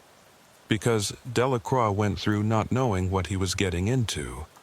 Holloway is going in prepared, with support, with a plan for return. That has to count for something. Or maybe preparation doesn't matter. Maybe that anomaly consumes everyone who enters it, regardless of their intentions or equipment. Then we'll have documented it. we'll know for certain that it's a one-way door. That's valuable information, even if it's not the outcome we want. Navarro stirred her coffee absently. I've been thinking about something Eric Holloway said, about how the anomaly exists across time, and if you're sensitive enough, you can see other possibilities. What if that's what all these temporal inconsistencies are? Not glitches in reality, but glimpses of other timelines, other versions of events. You're suggesting the anomaly is some kind of window into parallel realities. Or a place where multiple realities overlap, where the boundaries between different timelines become permeable. That would explain why people see doubles of themselves, why events seem to repeat with slight variations. They're not seeing the same person twice. They're seeing versions of that person from different timelines. It was a mind-bending concept, but no stranger than anything else we'd encountered in this case. If you're right, then what happens when someone walks through? Do they cross into a different timeline? Or maybe they become unstuck in time, existing simultaneously across multiple realities. Like what that figure claiming to be Delacroix said, everywhere and nowhere, spread across time like light through a prism. The next morning, we drove out to the overlook at dawn. The entire area had been cordoned off, with FBI vehicles and equipment trucks blocking both ends of the road. Merrick was there personally, along with a dozen agents and the technical team. Detective Holloway arrived at 7 a.m., accompanied by his son. He'd spent the previous day saying goodbye to his family, though he'd told his wife he was just going camping for a few days. Better, he'd decided, than worrying her with the truth. "Are you ready?" I asked him. "As ready as I'll ever be." He was dressed in tactical gear, every pocket filled with equipment. The body cameras were rolling, transmitting to our command post. "Let's do this before I lose my nerve." We walked to the location of the cold spot. Dr. Chen and her team had marked it with fluorescent paint, outlining the area where measurements showed the strongest anomalies. It was roughly circular, about 6 feet across, with the intensity greatest at the center. "Current readings show the anomaly is at peak strength," Chen reported. "All sensors are recording. Detective Holloway, your vital signs are within normal parameters. All tracking devices are operational and transmitting." Holloway stood at the edge of the marked circle, looking into the space that to the naked eye appeared no different from any other patch of canyon floor. But the thermal cameras showed it clearly. A void. A place where heat and light behave differently. "If I'm not back in 24 hours, Holloway said, close the investigation. Don't send anyone else through. Just document what you have and move on." "We're not giving up on you," I said. "I appreciate that. But be realistic. If this doesn't work, you can't waste resources on a rescue mission that might be impossible." He took a breath, squared his shoulders, and stepped forward into the cold spot. For a moment, nothing happened. He just stood there, looking around as if confused. Then his body seemed to flicker, like a video with corrupted frames. He was there, then not there, then there again. And then he vanished. Not fell down, not walked away, just ceased to exist in our visual spectrum. One moment he was standing in the circle. The next moment there was only empty space. Every sensor went wild. Thermal readings spiked and then flatlined. EMF detectors showed massive fluctuations. The cameras recording the event captured the moment frame by frame, and later analysis would show that Holloway hadn't faded gradually. He'd simply stopped existing in our reality between one frame and the next. "We've lost visual," one of the techs reported. "But we're still getting telemetry from some of his tracking devices. GPS is offline, but the quantum beacon is transmitting." "What's it showing?" Merrick asked. "Readings that don't make sense, sir. Position data that's simultaneous multiple locations. Time stamps that are jumping forward and backward. It's like he's everywhere and went at once. For 6 hours, we monitored the equipment, hoping for some sign that Holloway might return. The quantum beacon continued its impossible transmission, sending data that our computers struggled to interpret. The radio frequencies assigned to his communications devices occasionally crackled with what might have been voice, but so distorted and fragmented that no words were distinguishable. And then, at hour 7, something began to happen. The cold spot started to expand. Slowly at first, just a few inches, but the thermal cameras showed it clearly. The anomaly was growing, spreading outward from its original center point. "Everyone back?" I ordered. "Clear the area by 50 feet." We retreated, watching as the anomaly continued to expand. Within minutes, it had doubled in size. The temperature in the immediate area dropped dramatically, frost forming on rocks and vegetation despite the warm afternoon. "It's reacting to Holloway's presence," Dr. Chen said, studying her instruments. "Or his absence. The act of someone crossing through has destabilized the equilibrium." "Can it close?" Navarro asked. "Could we end up with a permanent expanding hole in reality?" "I don't know. This is completely outside any physics I understand." The expansion continued for another hour, until the anomaly was roughly 20 feet across. Then it stabilized, holding at that size. The impossible readings from Holloway's quantum beacon became more frequent, almost like a pulse. And then, at hour 9, we got our first clear transmission. "Can hear me?" The voice was definitely Holloway's, but distorted, layered with echoes. "Not alone here, others. Delacroix is—" The transmission cut out. "Try to boost the signal," I said. "We need to hear what he's saying." The techs worked frantically with the equipment. We got another fragment of transmission 20 minutes later. "Walls between times, can see, everything that was and will be, too many possibilities." Marcus tried to come back, but static drowned out the rest. Eric Holloway was standing at the edge of our safety perimeter, staring at the spot where his father had disappeared. His face was pale, streaked with tears. "He's lost," Eric said quietly. "Just like Delacroix. Just like all the others. That thing doesn't let you come back." "We don't know that yet," I said, though I was beginning to fear he was right. He was right. For the next 12 hours, we maintained watch, recording every sensor reading, every fragment of transmission.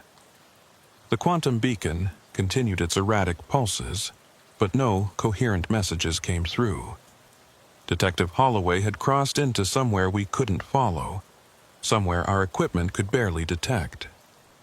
At hour 24, exactly as Holloway had requested, I made the call to shut down the active rescue operation. We'd keep monitoring equipment in place, but we weren't sending anyone else through. "I'm sorry, Eric," I said to Holloway's son. "We did everything we could." "I know," he said quietly. He knew the risks. He went anyway. That was his choice. But as we were packing up some of the equipment, preparing to transition to passive monitoring, something happened that changed everything. The anomaly pulsed. The cold spot suddenly contracted back to its original size, and in that instant of compression, something was expelled from it. A person, falling forward onto the rocky ground. We rushed forward. It was Detective Holloway, or what was left of him. He was unconscious, his equipment damaged or missing, his clothes torn, but he was alive. The medical team loaded him onto a stretcher and into a waiting ambulance. As they did, his eyes opened briefly, and he looked directly at me. "Found them," he whispered. "All of them. They're still there, watching us. Always watching." Then he lost consciousness again. Holloway spent 2 weeks in the hospital. Physically, he was relatively unharmed, some dehydration, minor injuries, but nothing life-threatening. Mentally, however, he was changed. He spoke of things he'd seen on the other side of the anomaly, realities stacked upon realities, places where time flowed in multiple directions simultaneously. And he spoke of Marcus Delacroix. He's there, Holloway told me during one of my visits. Or a version of him is, trapped in the overlapping spaces, unable to fully exist in any single timeline. He's aware, he's conscious, but he can't come back. None of them can fully come back. The anomaly doesn't work that way. "How did you get back?" I asked. "I don't know. One moment I was there, experiencing everything all at once. The next moment I was being pushed out, like the anomaly was rejecting me. Maybe I wasn't supposed to survive crossing over. Maybe it let me return as a warning. A warning about what? That some doors shouldn't be opened, some mysteries shouldn't be solved, because the answers are worse than not knowing." Detective Holloway spent 2 weeks in the hospital, physically unharmed but mentally shattered. He spoke of Marcus Delacroix trapped in overlapping realities, unable to fully exist in any single timeline. "He's there," Holloway told me. "Aware, conscious, but fractured across time. He can never come back. None of them can." The case was closed within a month. Classification level beyond anything I'd encountered. All evidence secured, all personnel silenced with NDAs I couldn't discuss, even with other agents. The Canaan Doom Overlook was designated a permanent monitoring site. Barriers erected, maps altered, a rotation of agents watching to ensure no one stumbles into the cold spot. Jennifer Delacroix still lives in that house. She reports seeing figures at sunset. Marcus, or something wearing his face, watching from the property line. She doesn't call anyone anymore. She just waves.